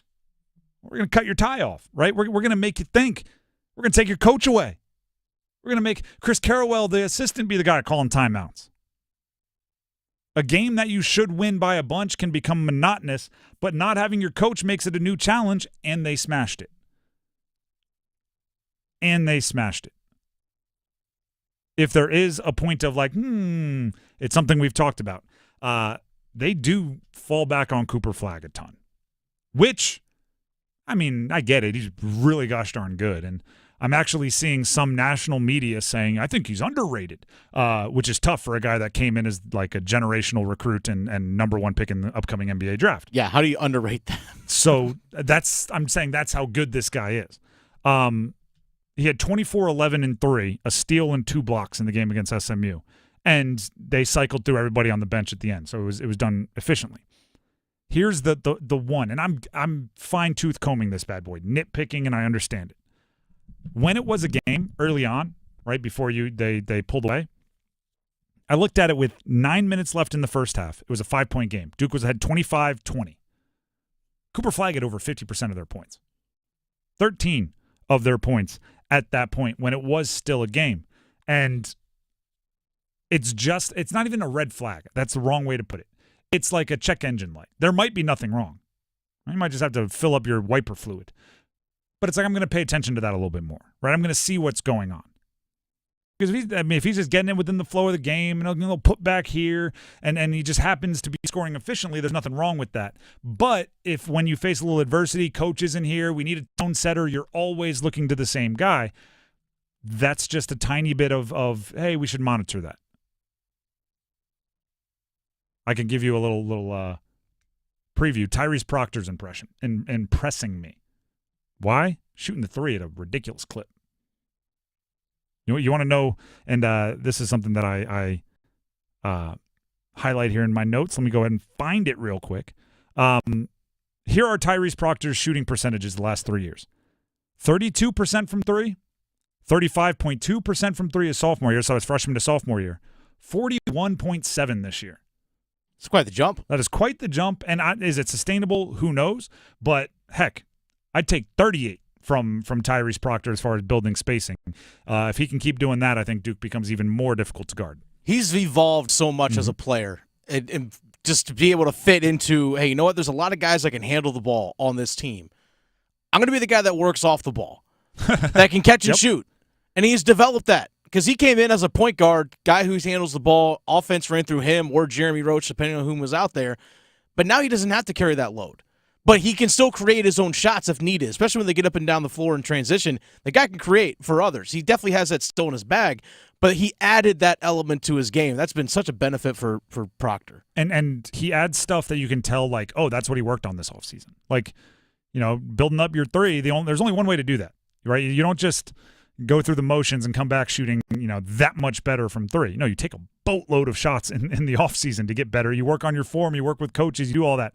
Same thing off ball, right? You got to watch a lot of film. You got to understand the offense to be able to play multiple positions, and he's doing it very well. So I'm impressed by that guy. The Wake versus NC State game.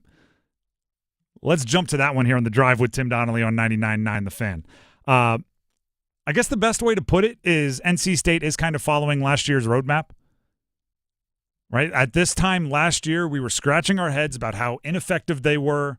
As you put your hands up and say, I was wrong. There were points in time last year where my solution was you can't play DJ Burns that much. Because it looked like when he was in there, they weren't able to make up for him defensively. The other teams were running on him, and he wasn't being as efficient offensively as he was the year before. Obviously, that wasn't the answer because when they went on their run, a lot of the key was like just get the ball to the big man and watch him work. So that's not correct.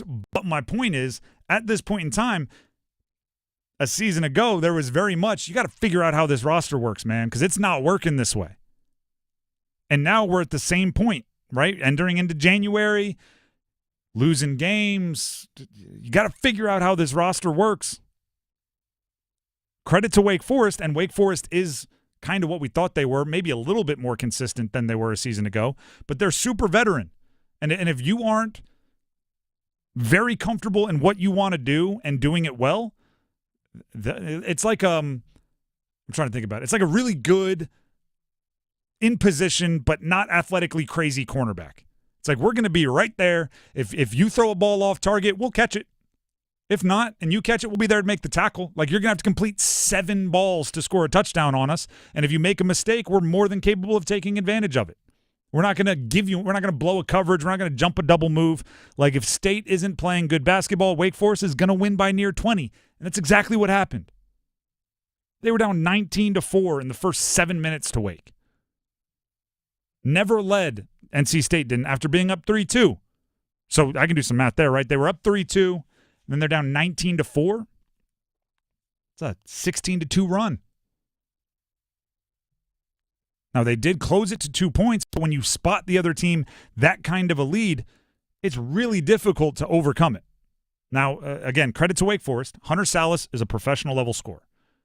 Juke Harris gave him an unexpected 17 off the bench.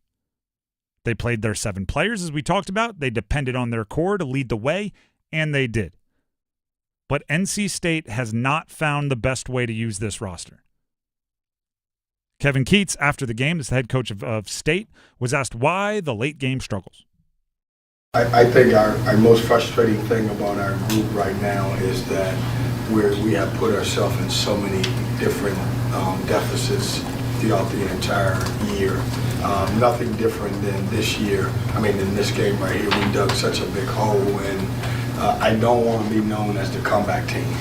And we got to figure out how to get off to good starts. I thought we had a great start at UVA, and then what's happening is we're finding different ways to lose games. One of the things we got to do is we got to get very consistent. And the one thing about our program, our this year's team, is we're not consistent right now. Here's where I think, and by the way, all of that is true, but I'm not sure if what he said there is cause or symptoms, right? Sometimes, the issue is we're not shooting it well enough. Well, okay, the problem is you're not driving into the paint enough so everybody gets to play for the perimeter. That's not what I'm saying is happening here. I'm just going cause or symptoms is a kind of sometimes you're treating the wrong thing. And I'm going to piggyback off of a caller from earlier today, Monday Sound Off. Great callers today. I think they might have a very similar problem that their football team had this year. It's an identity thing, right? At the end of a game, when the game is close, you don't lean on what you do third best. You lean on what you do best. What is that for NC State basketball? It's the same question we had for the football team. 3rd and 7, you need to pick it up. Do you have a go-to player that you're looking to as a first read? Do you have, do you turn it all over to the quarterback? Like, what is your identity?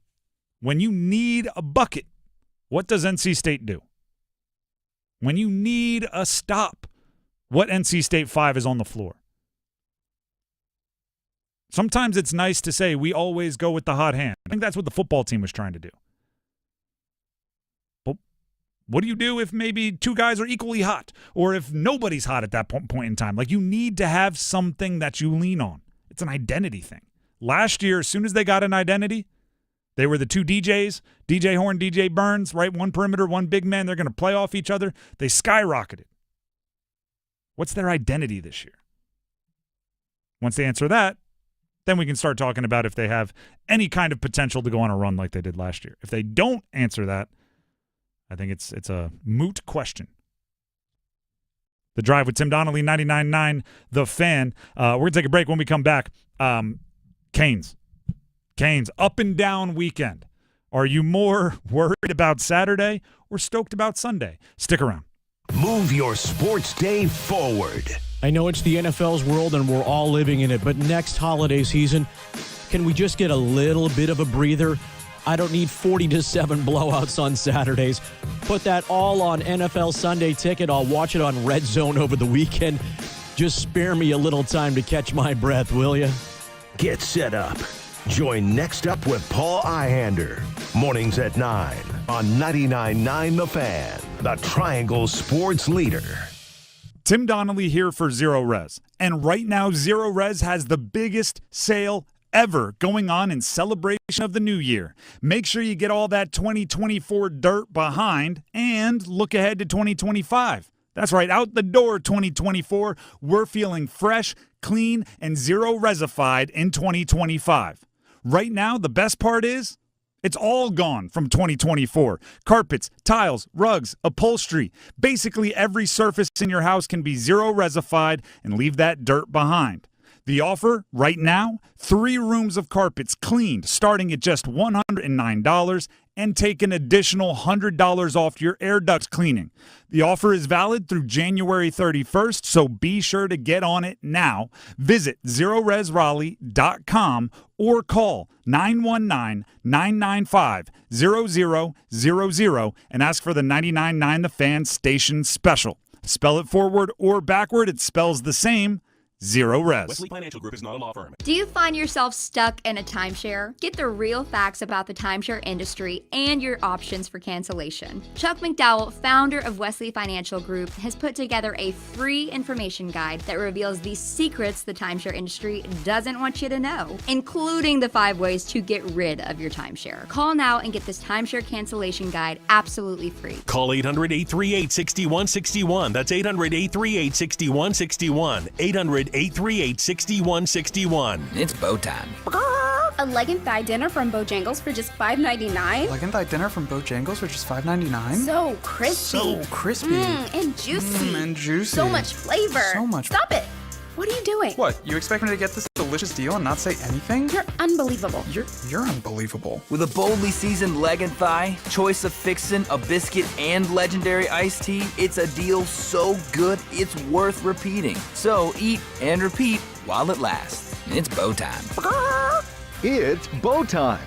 Dine in, drive through, or tap your favorite delivery app and have Bojangles come to you. Satisfy your craving for flavor right now with Bojangles 2-piece dinner. 2 pieces of Bojangles dark meat chicken, your choice of fixin', a biscuit, and iced tea for just $5.99. That's right, just $5.99 for limited time at participating Bojangles. What are you waiting for? When you're hungry, it's always bow time.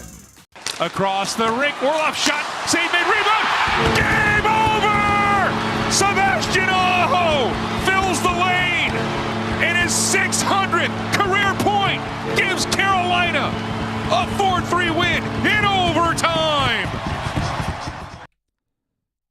The Drive with Tim Donnelly, 99.9 The Fan. The Canes had an up and down weekend. Or a down and up weekend, I guess, if we're being technical. Shutout for Zippy with your more established goaltender in net versus Minnesota on Saturday. Then you win 4-3 in overtime against Pittsburgh on Sunday. Sebastian Aho scores the overtime winner. So I guess first of all, let's like the Sunday, it's a nice win. It's a nice win. It's fun. You like to see Aho stepping up in clutch moments. He had 3 points. Jarvis had 3 points. He ended his goalless streak with a couple of them bad boys. Mm-hmm. So that, like, the Sunday is good, okay? I think we're all aware that when the Canes are good, they're good, if that makes any sense. We've seen it for years now. Like, when they're at least in the mix, like, they're always going to have a chance. If the game is close, they're always going to have a chance. They're good enough to, skill-wise, go up against anybody. And you love to see them go down 2 and come away with the win, right? Which is what happened on Sunday. What happened on Saturday, though? That is the game that haunts me.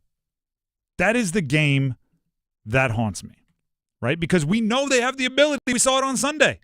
Get down a couple goals early, and it was Aho and Jarvis scoring the goal that sparked you, and you're looking at it like, yeah. But it's very hard to articulate what I'm getting at. But 4-0 loss, 4-0 loss, that's bad on its face. We don't have to go in and, relitigate if a 4-0 loss is good or not. But it's the changing of momentum when the game doesn't present you the option. Right? It's awesome if your best players can get open and score once the game goes down a dark path. But is there any way you can change the atmosphere in the room if Jarvis and Aho can't combine for a goal? That's all and the best teams do kind of have a way to spark it. right? And by the way, weird situations take place. Kochetkov, getting the penalty, like some weird stuff. The trip penalty, Yeah, like some weird stuff can take place. It's the when it feels like things are moving against you, is there anything you have in your toolbox, anything you can try to artificially, almost forcefully get the momentum back on your side? I know on Saturday against Minnesota, it looked like they had cut the deficit down to 2-1. Jalen Chatfield had scored. Yep. But Minnesota challenged the play. Jackson Blake, as he was subbing, just still had a foot on the ice. It's what it is. So it felt like that kind of took the wind out of the sails of Carolina, because they had started to actually turn some things around and actually started playing better at that point in the second period. And then it's just like, well, there it goes. It's a great point. And that's I think I started when I typed weird situation and got the Kochetkov thing. I think I just stopped in my notes because I wanted to add that. It was weird, right? Like I said, like there was strange deals there. But that moment when they went back and took that goal away, tell me you couldn't have packed up and gone to the car. You know what I mean? Like there's that, I gave it a try. Let's go ahead and go on back. And I just hate that feeling exists. And I'm gonna go full Denzel. I'm gonna go full Denzel. There is a hilarious little clip. I think he's being interviewed by Jamie Foxx, and I don't know what it's from. Probably Jamie Foxx's podcast. Everybody's got one. But there's a clip where Denzel is all he says is, "I'm leaving here with something," right? And I want the Canes to have that kind of attitude occasionally. Or I'll even go with a different one. This is a Tyson Chandler story. Tyson Chandler tells it often about being a rookie or a second-year player with Charles Oakley on his team. And he said Charles Oakley was in film. And for those of you that don't follow like 90s basketball, Charles Oakley is the equivalent of a hockey enforcer who is as feared as anyone in NBA history in that role, right? He was Michael Jordan's bodyguard at different points in time in his career. So, and Tyson Chandler, for those of you that don't know, has to be like 7 foot and as a rookie, like 160 pounds. Exaggerating, but that's what you're dealing with.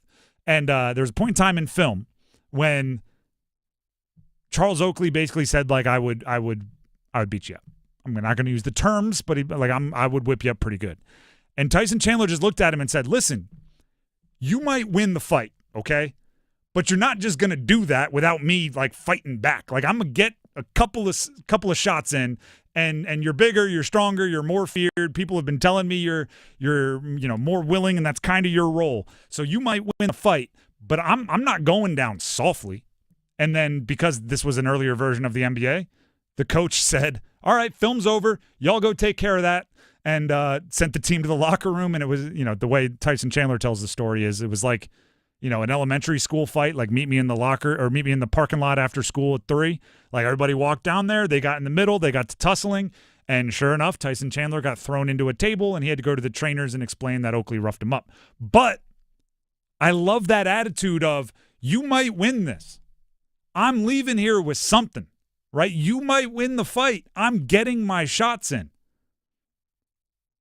It sounds stupid, but 4-1 is better than 4-0.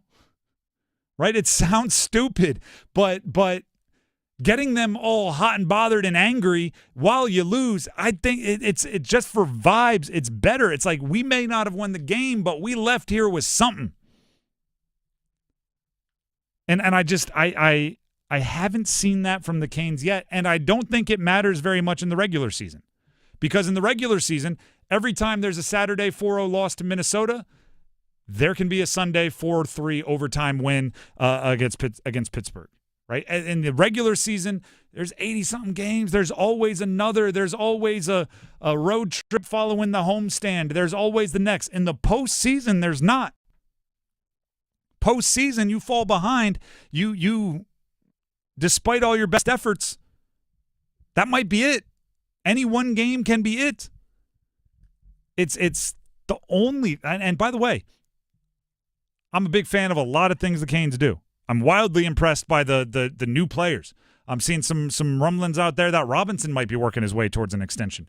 Obviously, Gostisbehere being out has left a hole there that is difficult to replace, and that just shows how good Gostisbehere has been through this point in the season, that a new guy can already be felt that aggressively in his absence.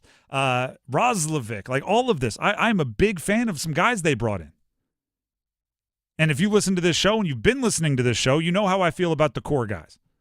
I've been defending Svech a lot on Twitter.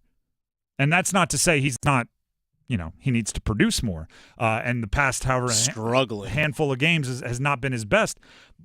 But I still think he brings something that not many others on the roster do, which is just pure brute force kind of ability. And I think they need to unlock that. Defending is probably the wrong word. Acknowledging that he's struggling while also acknowledging that the ceiling still exists, I think is the way I've been trying to do it. Love Aho. Seth Jarvis is great. You don't have to defend that guy. Martin Necas, even with his slowdown, is really good. Like, Rod Brindamore, awesome.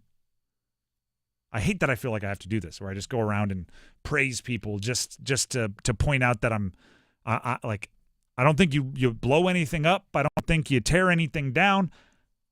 I just think there's one part of the team that is missing. And it's one of those, you don't notice it's gone until you need it. You don't notice it's missing until you're looking around going, where is it? It's I don't know. Dennis, you just moved a bunch of boxes, right? Yeah, I did. There are certain things when you move, and I moved a ton growing up, that if it gets lost in the move, you know it within like 2 days, right? Television remote gets lost in the move, it's not going to take you 2 weeks to be like, where is the remote? But then, like ice cream maker or something, it could be 6 months later and you're finally like, oh, it's so-and-so's birthday. We should get the ice cream maker out. You can't find it and you realize you lost it in the move. Like you don't know it's gone till you need it. Most of the time we're not going to notice the Canes kind of don't have this last fiery grit. But then there's going to be the games where a team like Minnesota beat up on the road. It's a weird game. You don't have the history, and you're like, oh yeah, where's that? Oh, I guess they couldn't find it. But then Sunday happens, and it kind of makes you forget all about it. Sunday happens, and you're kind of like, oh, they do have all this good stuff. Oh, they are this talented. Oh, look at Jarvis scoring 2 goals, and you move on. Which makes you forget it again until you get to the postseason when you can't forget it because you have a long offseason to think about it. Maybe that's it. Maybe I'm back where we were last year with the Canes. Right? I going into last season, because they returned such a high percentage of their roster, very early on I was like, you know what? I don't think they can prove to me anything in the regular season. I'm only judging this team by how they play in the postseason. That was last season. This year, so many new faces, right? New forwards, new defensemen, a rookie brought up to the opening day roster, all this new, that I was like, all right, no, we need to see some things in the regular season. Maybe all the new has proven themselves enough that I'm back to like, we have to judge this team by their postseason, which means we have to start finding the reasons why they haven't succeeded in the postseason and seeing if they fixed them. And then, of course, the other thing being the goaltending. By the way, 3 of the top paid guys for the Carolina Hurricanes, at least among the forwards, Svechnikov, Necas, Kokoniemi. If you look at the last 13 games, these are 3 of the top 4? Just 3 of the top guys. Just 3 of the top guys. Svechnikov, Necas, Kokoniemi. Martin Necas, last 13 games, 1 goal, 4 assists. His 1 goal is an empty netter just a couple of games ago. He's a -4 rating. Jesperi Kokoniemi, 2 goals, 2 assists, -2 rating. Andrei Sessikov, 1 goal, 3 assists, -3 rating. Those are the last 13 games between those guys. Canes are 7-5-1. So essentially just slightly above a 500 team over the last 13 games. With a lot of money not leading to a lot of production. Hardly any. And I said I've been defending Svech a lot. In most of those tweets and defending, again, wrong word, but I've been discussing Svech a lot. In most of those conversations, I start with like, no arguments on KK. Because it's usually you're not just knocking on one Cane if you're complaining about him. It's hard to defend Jesperi Kokoniemi at this point. Svech, again, I think there's a ceiling there that hasn't been unlocked, and I don't know how you do it, but I think you need to. Necas, we're probably getting to the point now where we have to talk about, is this just a regression to the mean, or is this like a legit slump that they need to figure out? Because there was he was like a 2-point per game player there for a while. That wasn't going to sustain forever, but also the last 12, 13 games shouldn't be the way they are. There's probably a median there that they need to find. But I'm still not killing Natchez yet based on how he carried the team for a long time. The Drive with Tim Donnelly, 99.9 The Fan. Let's talk DraftKings. Tim Donnelly here for DraftKings Sportsbook. Playoffs. That's what we were just talking about, right? Talking hockey playoffs. Well, what about football playoffs? Playoffs? We're talking playoffs. You bet we are. Get in on the action at DraftKings Sportsbook, an official sports betting partner of the NFL. Scoring touchdowns is key to winning in the playoffs, and you can score big by betting on them at DraftKings, the number one place to bet touchdowns. Here's the beauty of it, right? Maybe you have a team that you root for every game. Maybe there's a team in Carolina that you were very excited with how they played in the last week of the regular season. But now, what are you going to do? Who are you going to root for? Your team's not playing. Well, you can bet on some touchdown scores, and then those become your guys for the weekend. Ready to place your first bet? Try betting on something simple, like a player to score 6. Go to the DraftKings Sportsbook app and make your pick. New DraftKings customers can bet $5 to get $200 in bonus bets instantly. Download the DraftKings Sportsbook app and use code TIMD. That's new customers at sign up. Use code TIMD with no spaces to get $200 in bonus bets instantly when you bet just $5. Only on DraftKings Sportsbook. The crown is yours. Gambling problem? Call 877-185-543 or visit morethanagame.nc.gov. 21 plus, North Carolina only. Eligibility restrictions apply. Bonus bets expire 168 hours after issuance. For additional terms and responsible gaming resources, see dkng.co/audio. We have the starting 5 coming up next. Today is flying by. 5 o'clock starting 5 coming up after this. Don't go anywhere. It's bowl season. Happy New Year! Listen for college football's best through January 20th. Every major bowl will be brought to you live. A 58-yard touchdown sprint for Nick Singleton, and that may just do it tonight. Penn State 30, Boise State 14. Bowl season on 99.9 The Fan and Buzz Sports is presented by Wake Med, Sammy's Tap and Grill, and Roofworks. Hey, this is Luke with Newcomb & Company. We are a residential, commercial, plumbing, HVAC company who's been serving the community for over 70 years.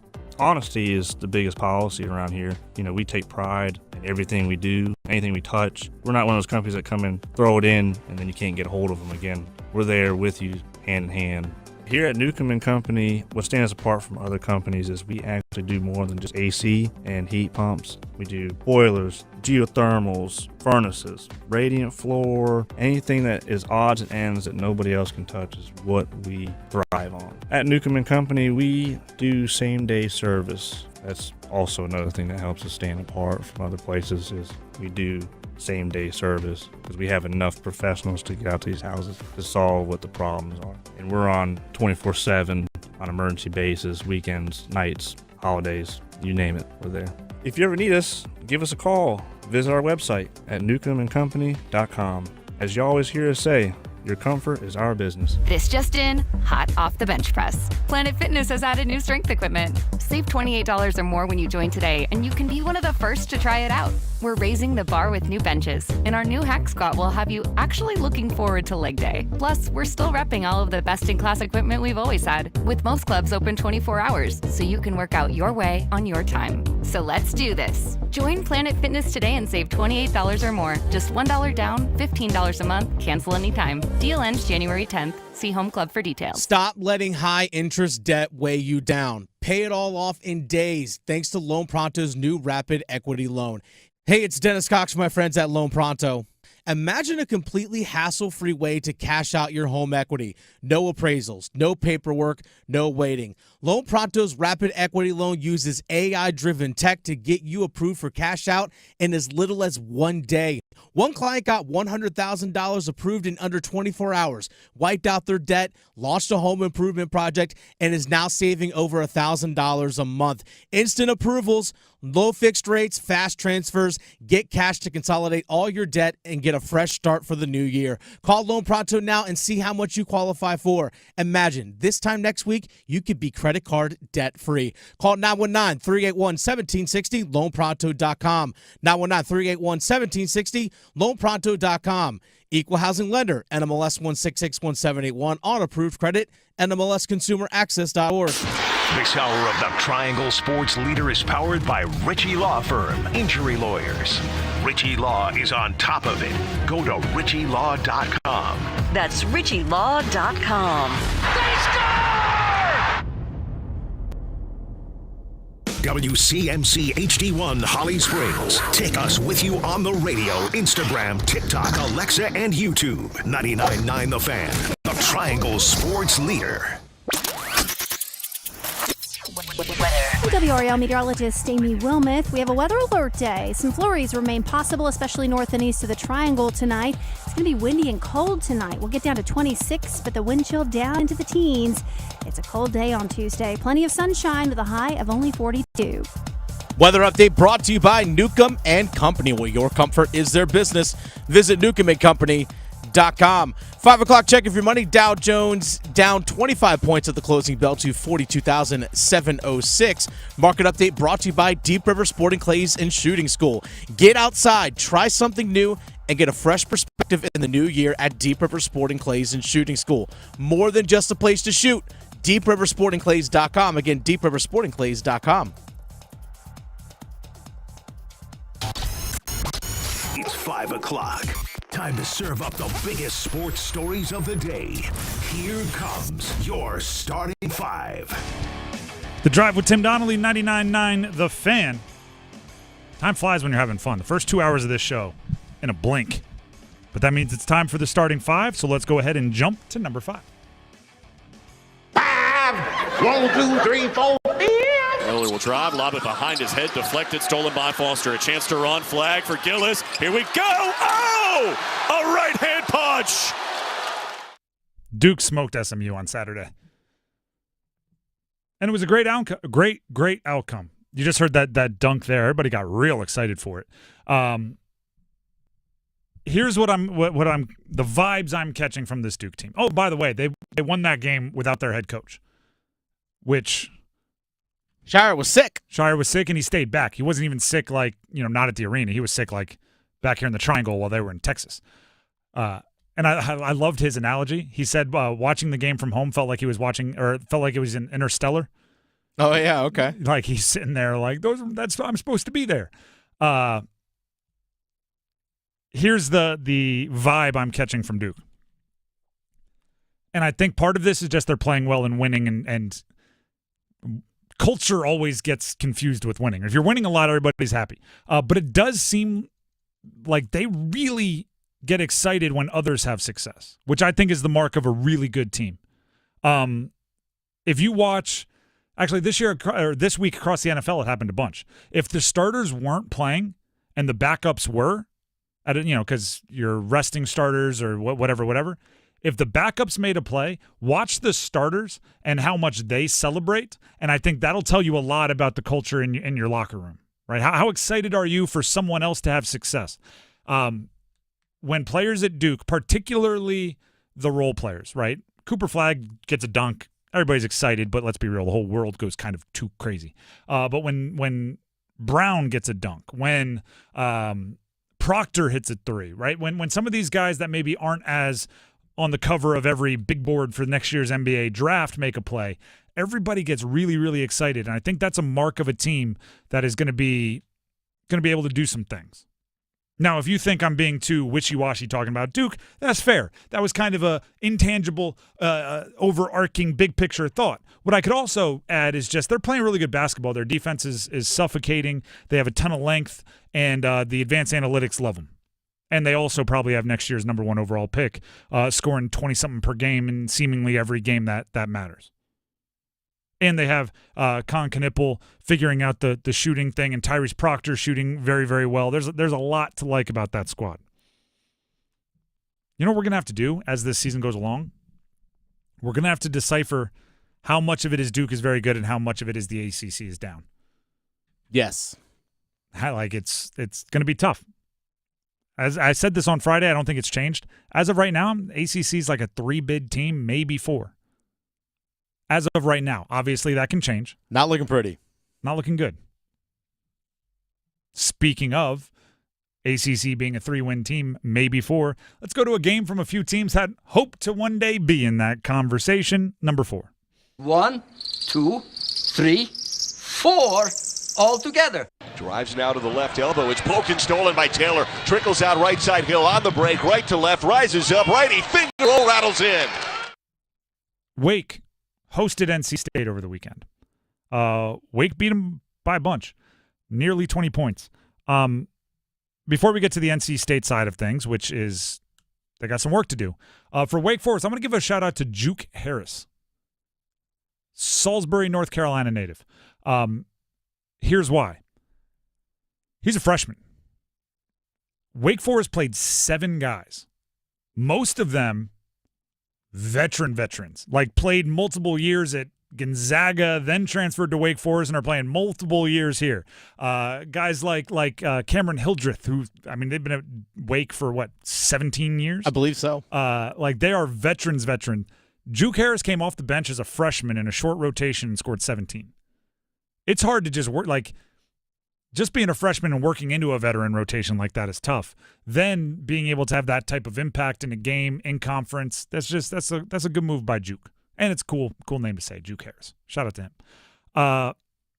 And then credit to the veterans for doing the rest to help win the game. State, on the other hand, we talked about them not long ago. It's an identity thing. It's an identity thing.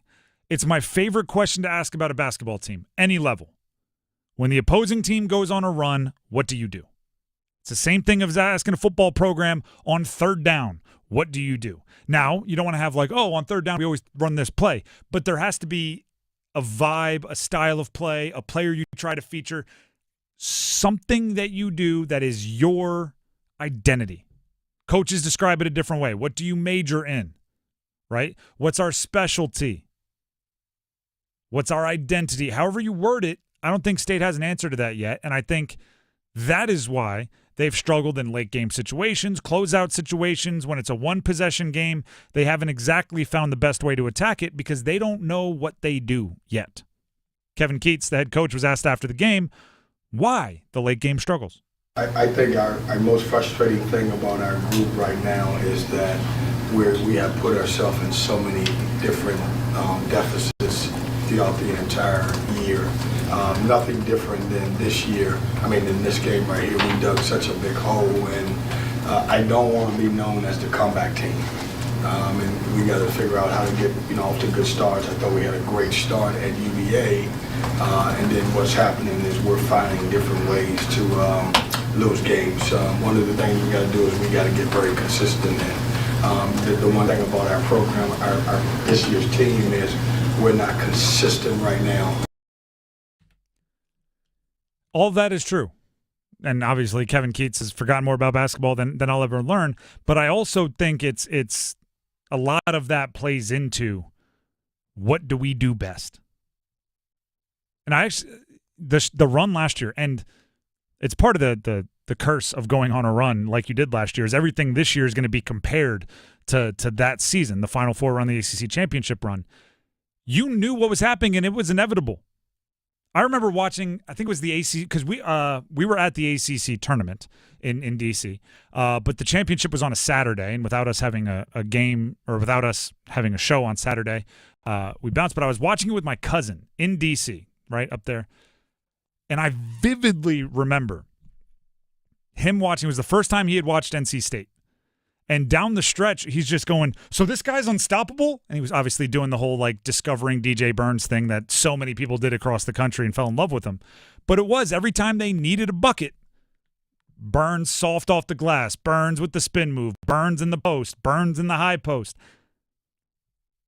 I'm not saying you need to have DJ Burns, but I am saying you need to have a roadmap, something that you do when the game is on the line. Last year, you could turn your brain off and just execute because you knew what you were going to do.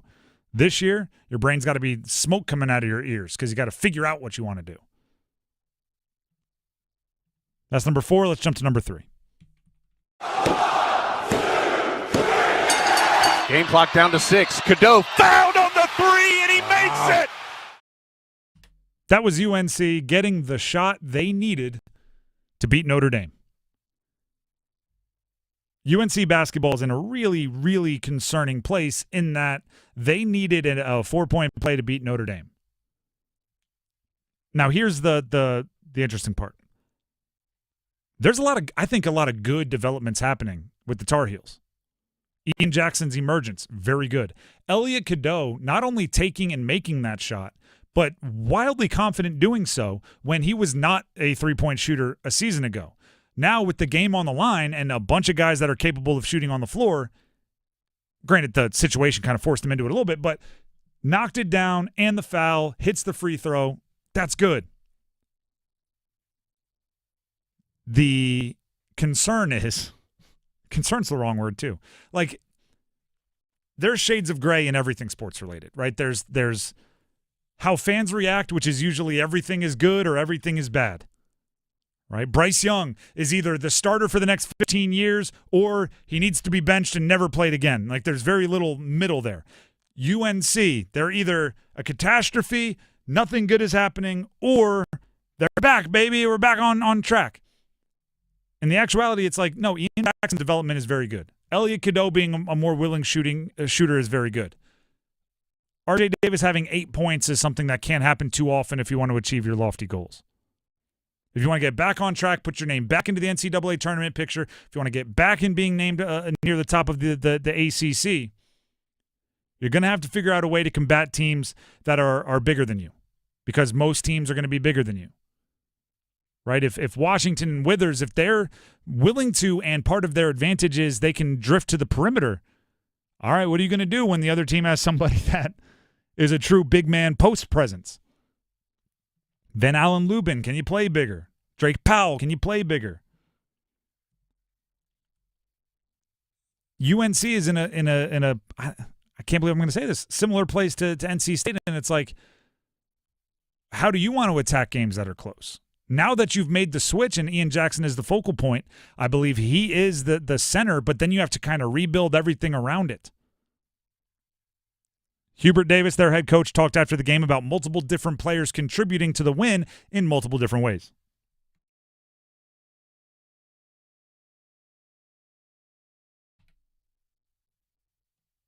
I told him after the game I can point to everybody that made impact plays out there to help us win, whether it's on the offensive end and defensively. And that's what ultimately what has to happen is you have to have guys step up, and Elliott stepped up late. Jay Witt hit a three.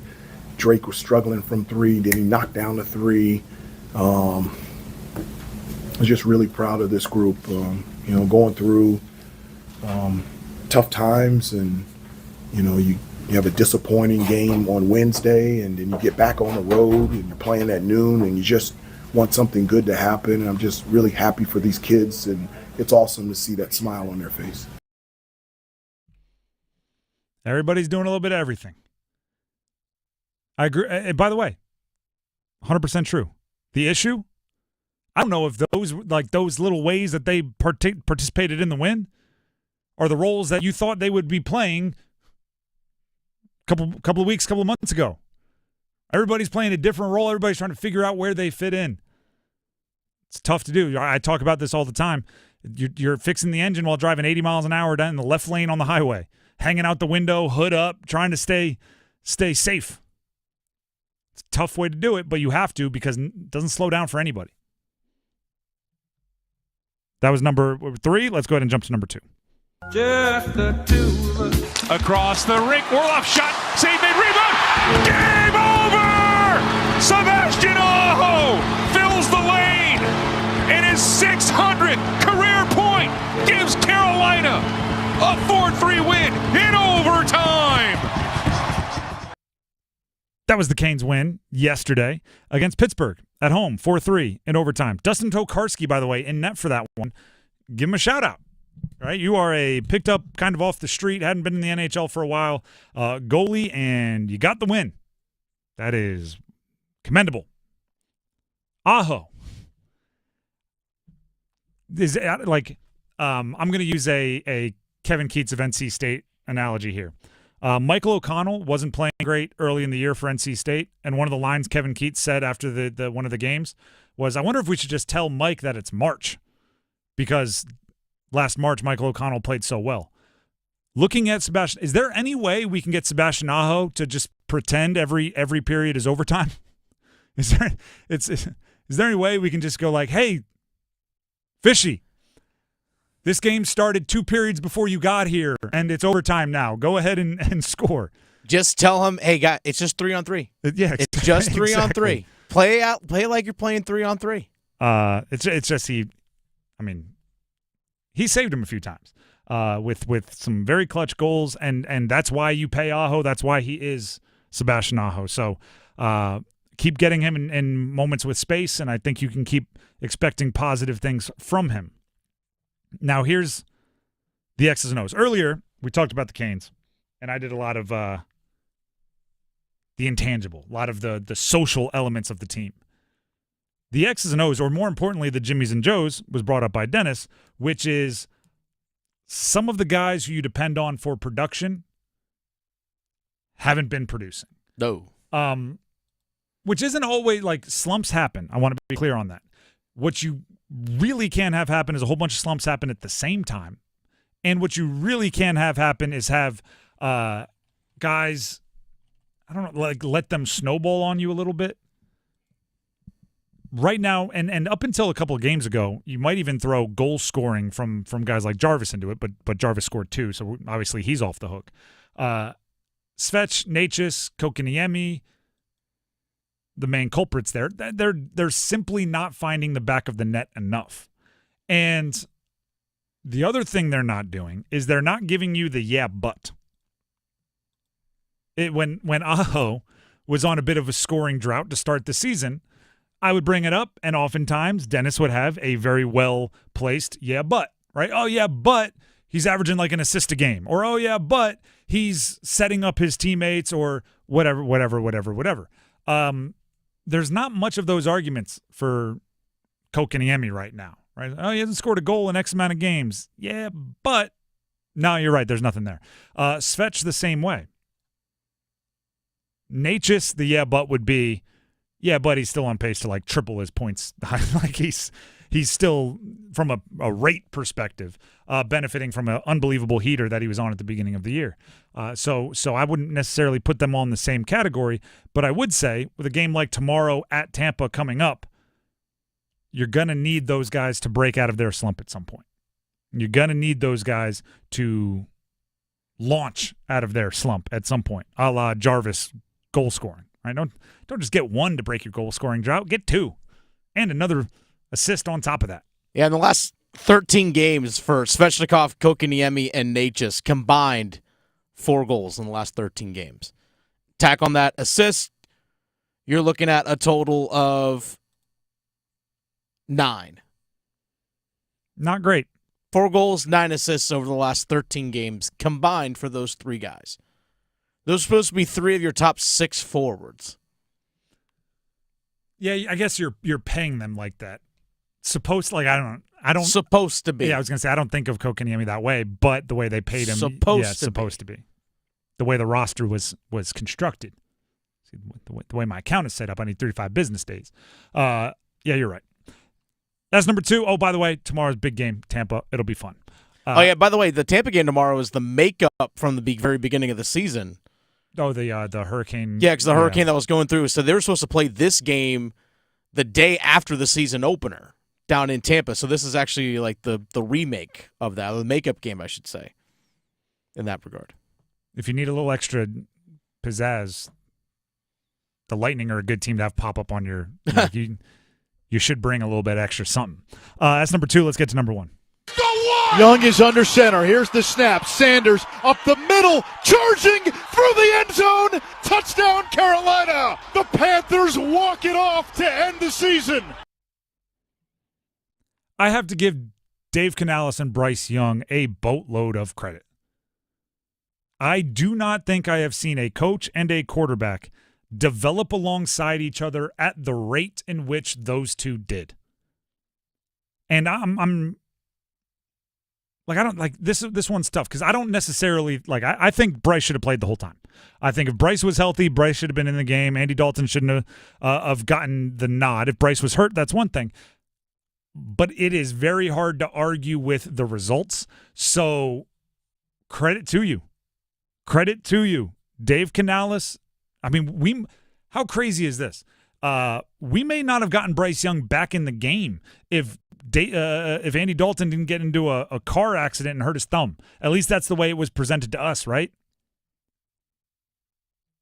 Yet that did happen, and Bryce Young did go back into the game, and they did develop. And now Bryce, you can't, at least I can't, scroll on Twitter for half a second without seeing somebody bringing up a Pro Football Focus has him as the 6th best passer since he returned from the benching, or let's compare him to C.J. Stroud since the benching, or the vibe around Bryce Young has changed completely, and the only thing that I think people aren't as excited enough for is, as much as Bryce improved, I think Dave Canales did as well. Right? I was too deep in it, maybe, watching some of those early games, even the ones with Andy Dalton, and going, what is this play call? Right? Starting with the very first play call, the very first game for that offense, I did not like it. You go back and watch Sunday's game, that's a guy that's in rhythm. That's a guy that's seeing the field, and I'm talking about the play caller. That's a guy that's understanding what the defense is trying to do against you and then using that like judo, right? Use all your momentum to throw you on the ground. It was a very, very impressive day for Dave Canales. Dave Canales talked about he and Bryce growing together, which 3 months ago didn't feel like it was going to be happening, but now they look like they could have a future together. Here's Dave Canales on that relationship. The natural progression of myself as the head coach, a second-year play caller, learning, growing, taking information in, being humble about the stuff like, I didn't like that call, and being able to take that information and hopefully talking about, impact, hopefully that allows Bryce to see, look, we're not looking for perfection here. We're looking for just growth, and let's go for it together. And let's find the solutions together. We want to be a solution-oriented team. And so I've loved that we've kind of taken those steps together as an offense, as quarterback, as play caller, head coach, and all that. And for sure, some of the other guys on our staff as well who are, doing things for the first time. So it's a cool story, and it is kind of the nature of what we're doing. And I'm excited for the progress and for where we're heading next. Do you know what I'm excited for as far as progress and heading next? Who do you bring in to help Bryce? Because you would think, with a year in the foxhole together, right? A year in that offensive room together, that Dave Canales knows Bryce Young's game better now than he did last offseason, regardless of how much film he watched. So Dave Canales, with all that intimate knowledge of Bryce, I guarantee you they have to bring in a wide receiver of some kind. You can't just roll into this year or next year with the same wide receivers. What archetype do you bring in? Do you spend big for a guy like T. Higgins? Do you draft high for a guy like McMillan out of Arizona if he's there at pick number 8? Do you go off the scrap heap and try to find this year's Jerry Jeudy? What are you bringing in, and more specifically, what skill set are you bringing in? Is it a speed guy? Is it a height guy? Is it a contested catch guy? What is best for Bryce Young? I want to see that, because that's the next step, right? If you guys are going to grow old together, if you guys are going to be Andy Reid and Mahomes, if you guys are going to be, I don't know, whatever pairing of coach and quarterback you want to roll with, you're going to have to know each other's wants and needs. Bryce will get better at executing the offense the way you want. You have to get better at giving him what he needs. The Drive with Tim Donnelly, 99.9 The Fan. We need some numbers game contestants, I believe. The prize today is a $25 gift card to Sammy's Tap and Grill off Avent Ferry Road in Raleigh. If you want to win the Sammy's Tap and Grill gift card, if you want to win the numbers game, you better call in now. 919-860-5326. That's 919-860-5326 for your chance to win that $25 gift card to Sammy's Tap and Grill. Call in now. Numbers game coming up. Having Canty and Michelle are unsportsmanlike. If you're the Minnesota Vikings and Sam Darnold gets you close to a championship, if they get to conference championship or better, if they're in the Final Four, how could you not trade J.J. McCarthy away and get as many assets as you can to allow your team to take advantage of this window that you have with this current core players with Sam Darnold as a trigger man? Mornings from 6 to 9 on 99.9 The Fan, the Triangle Sports Leader. Hey, what do you say? John Forsland here from my friends at Buffalo Brothers. It's hockey season, baby. I live and work on both coasts, and here's the deal. There's nothing like Buffalo Brothers. The best wings on the planet and a great place to watch all the big games. Visit all 5 Triangle locations for great specials, including half-price pizzas Monday through Friday, 4:30 to 6, and $6 Jamesons on Sunday. Dine in, carry out. BuffBrothers.com. Aw, man, now I want wings. Everyone deserves a fast and reliable connection, one that helps better their everyday through the things they value most: friends and family, education and career. A connection that opens pathways to opportunity and builds roads to a better future. At Spectrum, we're committed to delivering just that every single day. Because with the right connection, anything is possible. That's Life Unlimited. That's Spectrum. Why choose a Sleep Number smart bed? Can I make my side softer? Can I make my side firmer? Can we sleep cooler? Sleep Number does that. Cools up to 8 times faster and lets you choose your ideal comfort on either side. Your Sleep Number setting. And now it's our lowest price of the season on our top-selling i8 smart bed. Your best savings, plus free home delivery with an adjustable base. Exclusively at a Sleep Number store near you. All Sleep Number smart beds offer temperature solutions for your best sleep. Learn more at sleepnumber.com. Febreze. So my home is also my office. And before I can focus, every room's gotta be clean. That means tidying up and spraying my Febreze Air Mist. Ooh, that's fresh. Febreze Air Mist scents are all high quality. They fight any weird funk, and they give my air an instant boost of freshness. So not only does my home smell good, I feel good too. After I Febreze, it's time to start my day. Breathe happy, Febreze, la la la la la. Navy Federal Credit Union can help you dominate debt with a 0% intro APR on credit card balance transfers for 12 months. And right now, you could get $250 when you spend $2,500 using a Cash Rewards or Cash Rewards Plus card. Visit NavyFederal.org. Navy Federal Credit Union. Our members are the mission. Navy Federal is insured by NCUA. After the intro rate expires, variable APRs are 15.15% to 18% based on creditworthiness. Rates are subject to change. ATM fees for cash advances are up to $1 at non-Navy Federal ATMs. Tim Donnelly here for Zero Res. 2025 needs to start clean. Get all that dirt from 2024 out of your carpets, tiles, rugs, upholstery, every surface in your house, because in 2025, we're starting Zero Resified. Biggest sale of the year. 3 rooms of carpets cleaned, starting at just $109, and take $100 off your air duct cleaning while you're at it. Offer is open through January 31st, so visit ZeroResRaleigh.com or call 919-995-0000.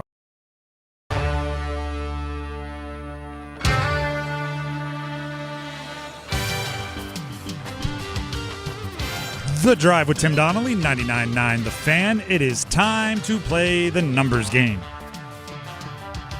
The prize for today, before we get to our contestants, is a $25 gift card to Sammy's Tap and Grill off Avon Ferry Road in Raleigh. So it should be a fierce competition. The contestants are Sid in Durham and Omar in Raleigh. As always, Dennis will be the judge. We'll ask a question. He'll pick his favorite answer, and that person will get to go first. Sid in Durham, are you there? Yes, I am. All right, Sid. The question, as it often is on Mondays, is what was the highlight of your past weekend? But because we're a sports show, make it the sports highlight of your past weekend. I would say the Duke Blue Devils beating I forgot who they played, but they beat them pretty good. It was SMU, but they did beat them up pretty good. All right, Dennis. Any follow up questions? Any more information? I'm getting to know. No, sir. So we can move to Omar in Raleigh. Omar, you there? Yes, sir. All right. Same question to you. What was the highlight of your past weekend? But because we're a sports show, keep it sports related. I would say Bryce Young playing with some confidence and dropping 5 touchdowns on the Falcons' head top. I have a feeling I know which one's going to win, but I will give it to Dennis anyway. Dennis, which answer is your favorite? The confidence of Omar's answer was the only matched by Bryce Young's confidence. I got to go with Omar on this one. I do feel like Omar, as he was saying that, was turning around and putting his hands up. Nailed it. Omar, you get to go first. Sid, don't worry. You will have your chance. Just have to wait on hold a little bit. Omar, you ready to pick a category?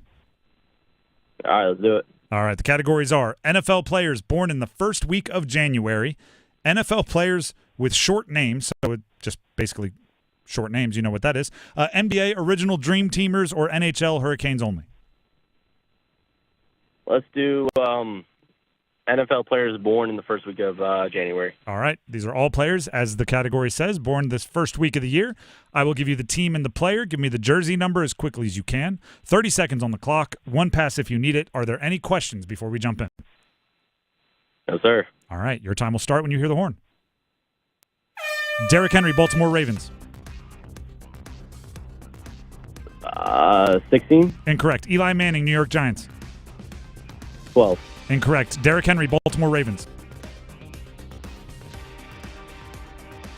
14. Incorrect. Eli Manning, New York Giants. 14. Incorrect. Derrick Henry, Baltimore Ravens. Pass. Warwick Dunn, Atlanta Falcons. 17. Incorrect. Eli Manning, New York Giants. 8. It's a tough one. It's a tough one. If there was anyone in the teens, I think you would have had a good shot. Derrick Henry with the Ravens, where's number 22? Eli Manning with the Giants was number 10, and Warwick Dunn with the Falcons, number 28. You were all over the teens. Unfortunately, it didn't work out for you. But there is one path towards you winning. By way of going first, ties do go to you, so stay on the line. If we get double zeros, you end up being the winner, all right? Sounds good. All right. Sid in Durham, you are up next. Sid, are you ready to pick a category? Yes, I am. All right, we have NFL players with short names, basically what it says. They're just names that aren't very long. NBA players that were original Dream Teamers, or NHL Hurricanes only? I'm going to do the NBA Dream Team. All right. And the one caveat here is we are not looking for their Dream Team number. When I say the team, that is the team which number we are looking for. I will give you the team and the player. Give me the jersey number as quickly as you can. 30 seconds on the clock. One pass if you need it. You do need one for the win. Any questions before we get started? So are you saying that I don't say the Dream Team number? Do I say some other number? Yes. So I'm going to say a team in the NBA and a name that when they played for that team is when the number we need. Okay. Yeah, not their Dream Team number, which that's just the category. All right. All right. If that's all you got, we'll go ahead and jump in. Your time will start when you hear the horn. Okay. Patrick Ewing, New York Knicks. 33. Incorrect. John Stockton, Utah Jazz. 44. Incorrect. Patrick Ewing, New York Knicks. 31. Incorrect. John Stockton, Utah Jazz. 32. Incorrect. Patrick Ewing, New York Knicks. 32. Incorrect. John Stockton, Utah Jazz. 33. Incorrect. Patrick Ewing, New York Knicks. Pass. All right, give me 1 second here. All right, yeah, we must have had a typo here. You are the winner. Patrick Ewing wore number 33, and you said that right out the jump. And I thought it was, but my notes here said 34, so I was probably even, you could hear the confusion in my voice. But I just looked it up. He wore number 33. Luckily, you only needed one for the win, so you get the win by way of that one retroactive correct. Congratulations, you are the winner. Appreciate it. And luckily, you didn't get John Stockton, and it didn't feel like you were close. So I don't feel like I took away a chance at a perfect score for you. John Stockton, number 12, the number we were looking for. Matter of fact, he's, I believe, the only player whose regular number was the same one he wore on the Dream Team, Stockton. He was 12 and 12. So maybe I shouldn't have given you that whole speech at the beginning. Either way, you are the winner. Congratulations. Stay on the line. Dennis has some info he needs to grab from you. I was very confused there, everybody. If you heard it, I had a feeling Ewing was 33. I should have stuck with my gut, but it's all good. I believe we got to the end, a deserving winner, and that's really all that matters. The Drive with Tim Donnelly, 99.9 The Fan. I do want to address this. I mean, that feels like there's some scandal that I need to address. Like the accusations, no. The one news about the Panthers that we probably haven't spent enough time on, and we will hit on it as the week goes along. Dave Canales, during his media availability today, did announce that Ejiro Evero, the defensive coordinator, will be back. And it does put me in a weird situation because I'm noted, like I've said this a bunch, it's rarely a good sign when you have to put out a statement or you have to announce that somebody is not losing their job, right? And it's happened all over the place, across the NFL. The Giants had to put out that Brian Daboll and Joe Shane are not losing their job. When the Jacksonville Jaguars fired their coach Doug Peterson, they had to add, and Trent Baalke, their GM, is not losing their job. So I don't like that everybody kind of assumed that Evero's job was gone, and Dave Canales had to announce or answer a question about it. He's still going to be back, because it makes it feel lame duck-ish. I get it, though. And here's why. I think the Panthers need a healthy dose of overcorrection towards stability. Right? If not, and by the way, that's not necessarily roster. I think you improve roster wherever you can, but I think it's important that they have the same voices in their young players' ears for a while.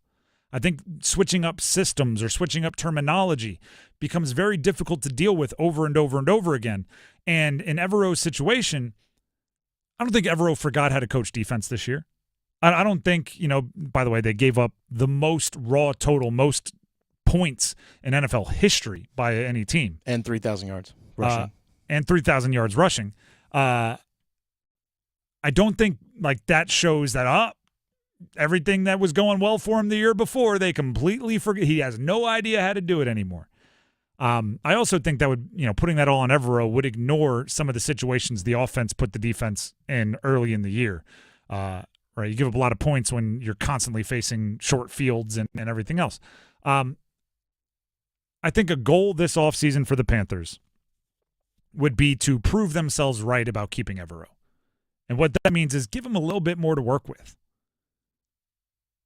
Now, part of that is just stay healthy. And I don't know how you, I guess, train flexibility or whatever. What Tom Brady used to call it, pliability. Get more pliable. Right, which allowed him to stay healthy, according to him. Get everybody pliable so that the health is better, but also just have better depth on defense. I think you drafted well this past year. You're going to have to string a few of those together in order to get to a place where you can sustain injuries that are inevitably going to happen in the NFL. But basically what I'm getting at here is there's two reasons why I don't hate the move to keep Evero. One, erring on the side of stability after all of the turnover, all of the changing over the last 2 or 3 years. I get why. And two, I don't think he was given the best players in the world on that defense to go out there and try to stop NFL offenses. And part of it is the old Parcells thing, right? It's really hard to make a good meal without really good groceries. And I think he needs better groceries. J.C. Horn, will he be back? We'll see. Derek Brown will be the same player when he comes back from the injury. We will see. Well, J.C.'s got that fifth-year option, so he's going to be back next year.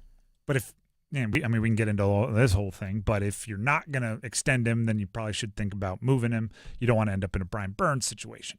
But I do like J.C. I think he should be back, just for the record, as long as he's willing to take something outside of top 3 cornerback money. Take 6th highest paid corner, I think you make that move. But that's a conversation for the offseason, which we are in, by the way. The Drive with Tim Donnelly here on 99.9 The Fan. Tim Donnelly here for Miller Lending. Not long ago, I was talking with Gordon Miller of Miller Lending. And it's kind of interesting how Miller Lending treats their no closing cost loans, because so many other mortgage lenders change up what they're trying to tell you all the time, right? Rates are high. Here's what you should do. Rates are low. Here's what you should do. Rates are going to go up. Here's what you should do. Buy points down. Buy this. Do that. Spend money here. Spend money there. Lock it in now. Lock it in there. With Miller Lending, it's kind of funny because, right, I check up with Gordon, and it's so often, nope, same message. So often it's, nope, no closing cost loans, which are true no closing cost loans. The money doesn't get wrapped up or bundled up somewhere else. It's a no closing cost loan. Zero means zero. It's a smart move when rates are rising, rates are falling. It's a smart move when you think rates are going to go up, when you think rates are going to go down. If you're worried about them never coming down ever again, no closing cost loan makes sense. If you think it's only a matter of time due to political reasons, election reasons, market reasons, whatever, for rates to tumble, a no closing cost loan is still the move because it gives you flexibility while also locking in your rate. If you want more information, give them a call, 919-447-3377. Locally owned, by the way, right there in Cary, 919-447-3377. You can also visit them online at millerlending.com. Learn more at millerlending.com. Miller Lending is an equal housing lender, and MLS number 250-2146. We'll take a break. When we come back, it is the day known as Black Monday in the NFL. What moving and shaking has happened in coaches and GM rooms across the league, and how does it affect the Panthers and others? Stick around. The Adam Gold Show. I don't understand why people can't wrap their minds around that the college football universe is going to be vastly different than it's ever been. We might not recognize it based on what happened last year, let alone 5 years ago. What's to say that Bill Belichick won't be the first of many NFL coaches to take over a college program? The Adam Gold Show, weekdays starting at noon on 99.9 The Fan. It's bow time. A leg and thigh dinner from Bojangles for just $5.99. Leg and thigh dinner from Bojangles for just $5.99. So crispy. So crispy. And juicy. And juicy. So much flavor. So much. Stop it. What are you doing? What? You expect me to get this delicious deal and not say anything? You're unbelievable. You're unbelievable. With a boldly seasoned leg and thigh, choice of fixin', a biscuit, and legendary iced tea, it's a deal so good it's worth repeating. So eat and repeat while it lasts. It's bow time. It's bow time. Dine in, drive through, or tap your favorite delivery app and have Bojangles come to you. Satisfy your craving for flavor right now with Bojangles 2-piece dinner. 2 pieces of Bojangles dark meat chicken, your choice of fixin', a biscuit, and iced tea for just $5.99. That's right, just $5.99 for limited time at participating Bojangles. What are you waiting for? When you're hungry, it's always bow time. Prescriptions require an online consultation with a healthcare provider who will determine if appropriate. Restrictions apply. See website for details and important safety information. Subscription required. Price varies based on product and subscription plan. Hi, I'm Dr. Peter Stahl, board-certified urologist and senior vice president of men's sexual health at HIMSS. I've helped many guys with ED in my 12 years of practice. But now you can get world-class care for ED 100% online by going to hims.com. So what are you waiting for? To start your free online visit and find ED treatment at up to 95% off brand name prices, go to hims.com/joy.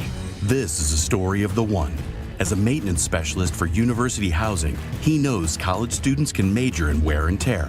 Plus, housing so many students doesn't leave a lot of room to house all the supplies he needs. That's where Grainger comes in. With over 1 million industrial-grade products and fast, dependable delivery, Grainger carries the quality products he needs so he doesn't have to. From a new door hinge to a whole new faucet. Call, click Grainger.com, or just stop by. Grainger, for the ones who get it done. Why choose a Sleep Number smart bed? Can I make my side softer? Can I make my side firmer? Can we sleep cooler? Sleep Number does that. Cools up to 8 times faster and lets you choose your ideal comfort on either side. Your Sleep Number setting. And now it's our lowest price of the season on our top-selling i8 smart bed. Your best savings, plus free home delivery with an adjustable base. Exclusively at a Sleep Number store near you. All Sleep Number smart beds offer temperature solutions for your best sleep. Learn more at sleepnumber.com.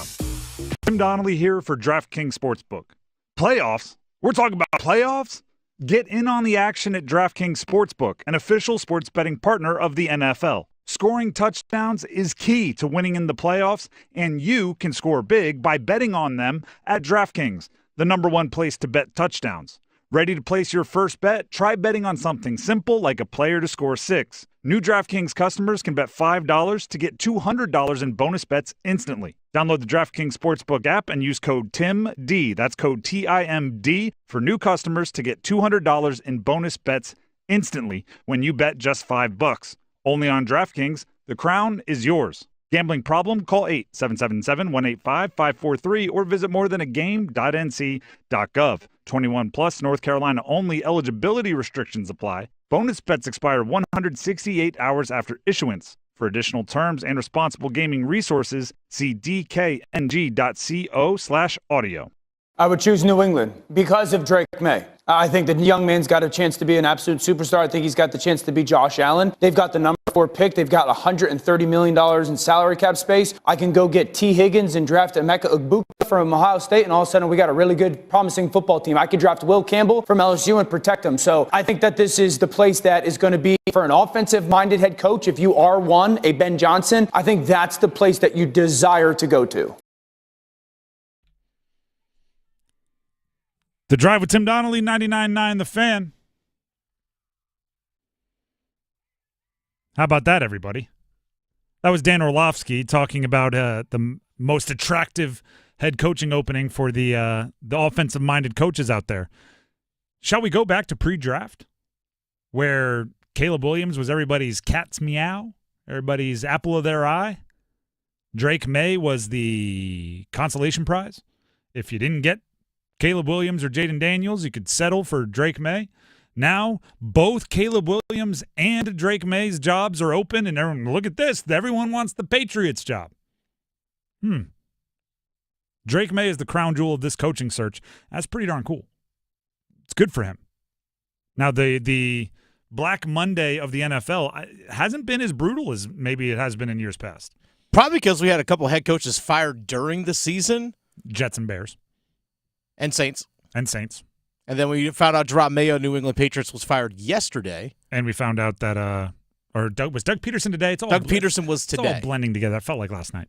Now we're seeing a lot of coordinators get let go. That's also a big part of it.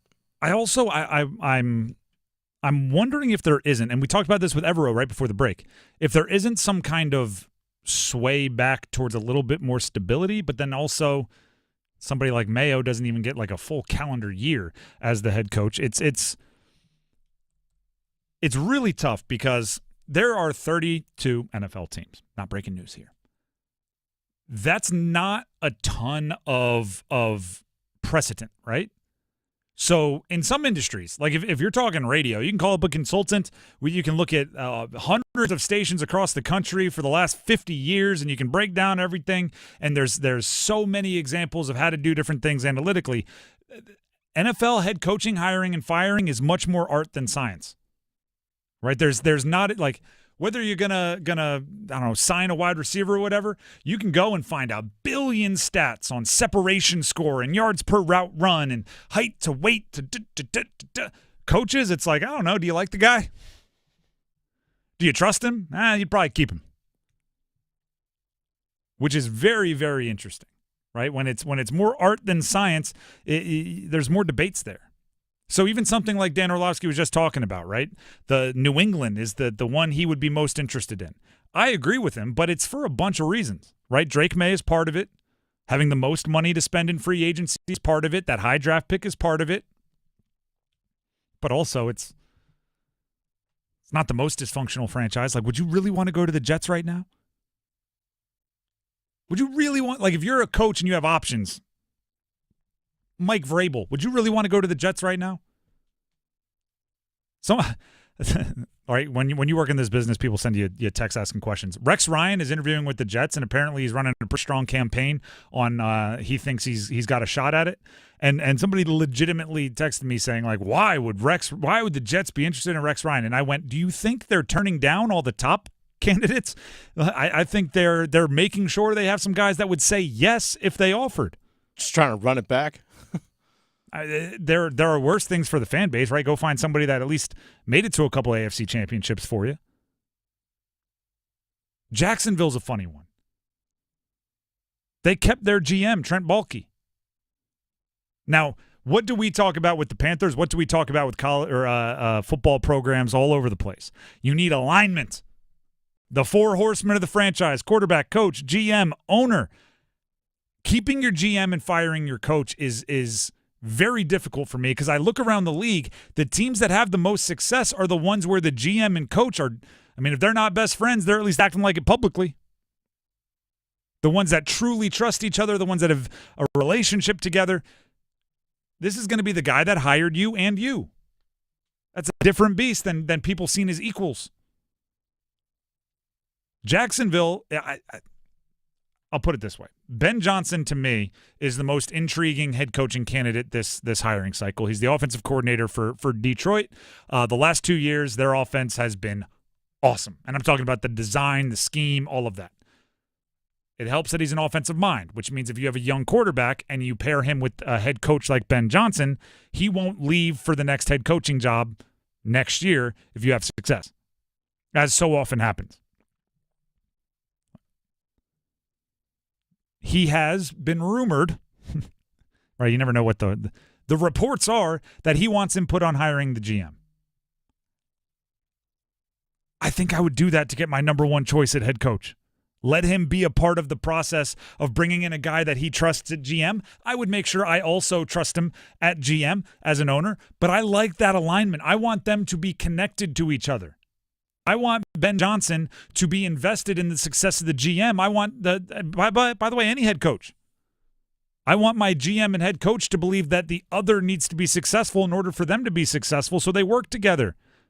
I don't want them to know, like, hey, if this doesn't work out, you can always blame the other guy. We'll fire him and we'll try again with someone else. The Jets, Chicago, New Orleans, as you heard Dennis mention, already open. New England and Jacksonville open over the last 24 hours. 5 names. 5 names going to get their shot. I wouldn't be too picky, but I also would do if I have options, I'd do everything I could to get to the better of.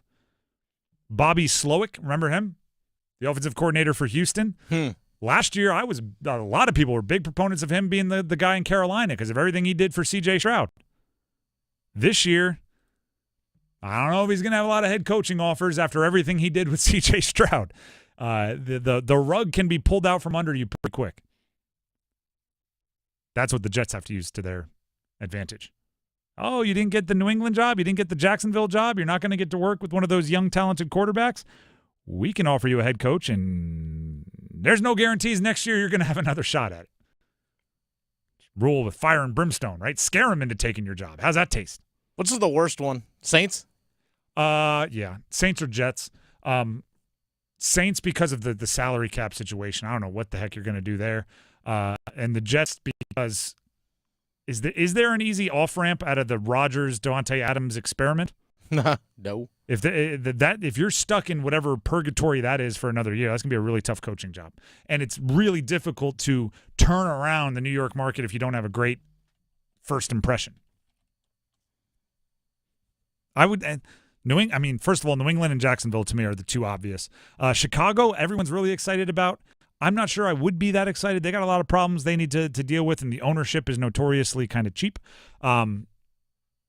But yeah, there's 3 tiers to me of coaching openings. Jacksonville, New England, tier 1. Chicago, tier 2. Jets, New Orleans, tier 3. From a Panthers perspective, guess what? Doesn't mean much. It doesn't. Doesn't mean much, but I'll just leave this here. Too much success can lead towards your coordinators being targets. So, hey, start breeding, backup offense and defensive coordinators. Evero's had head coaching interviews in the past. Not going to get him this offseason, but he's 1 or 2 good seasons away from being back there. Dennis, you got something for the people real quick? Dennis Cox here for my friends over at Loan Pronto. Folks, it's the new year. Stop letting high interest debt weigh you down. Pay it all off in days thanks to Loan Pronto's new rapid equity loan. Homeowners, especially, listen up. Imagine a completely hassle-free way to get cash out of your home equity. No appraisals, no paperwork, no waiting. Loan Pronto's all-new rapid equity loan uses AI-driven technology to get you approved for cash out in as little as 1 day. One client recently got $100,000 approved in under 24 hours, wiped out their debt, launched a home improvement project, and is now saving over $1,000 a month.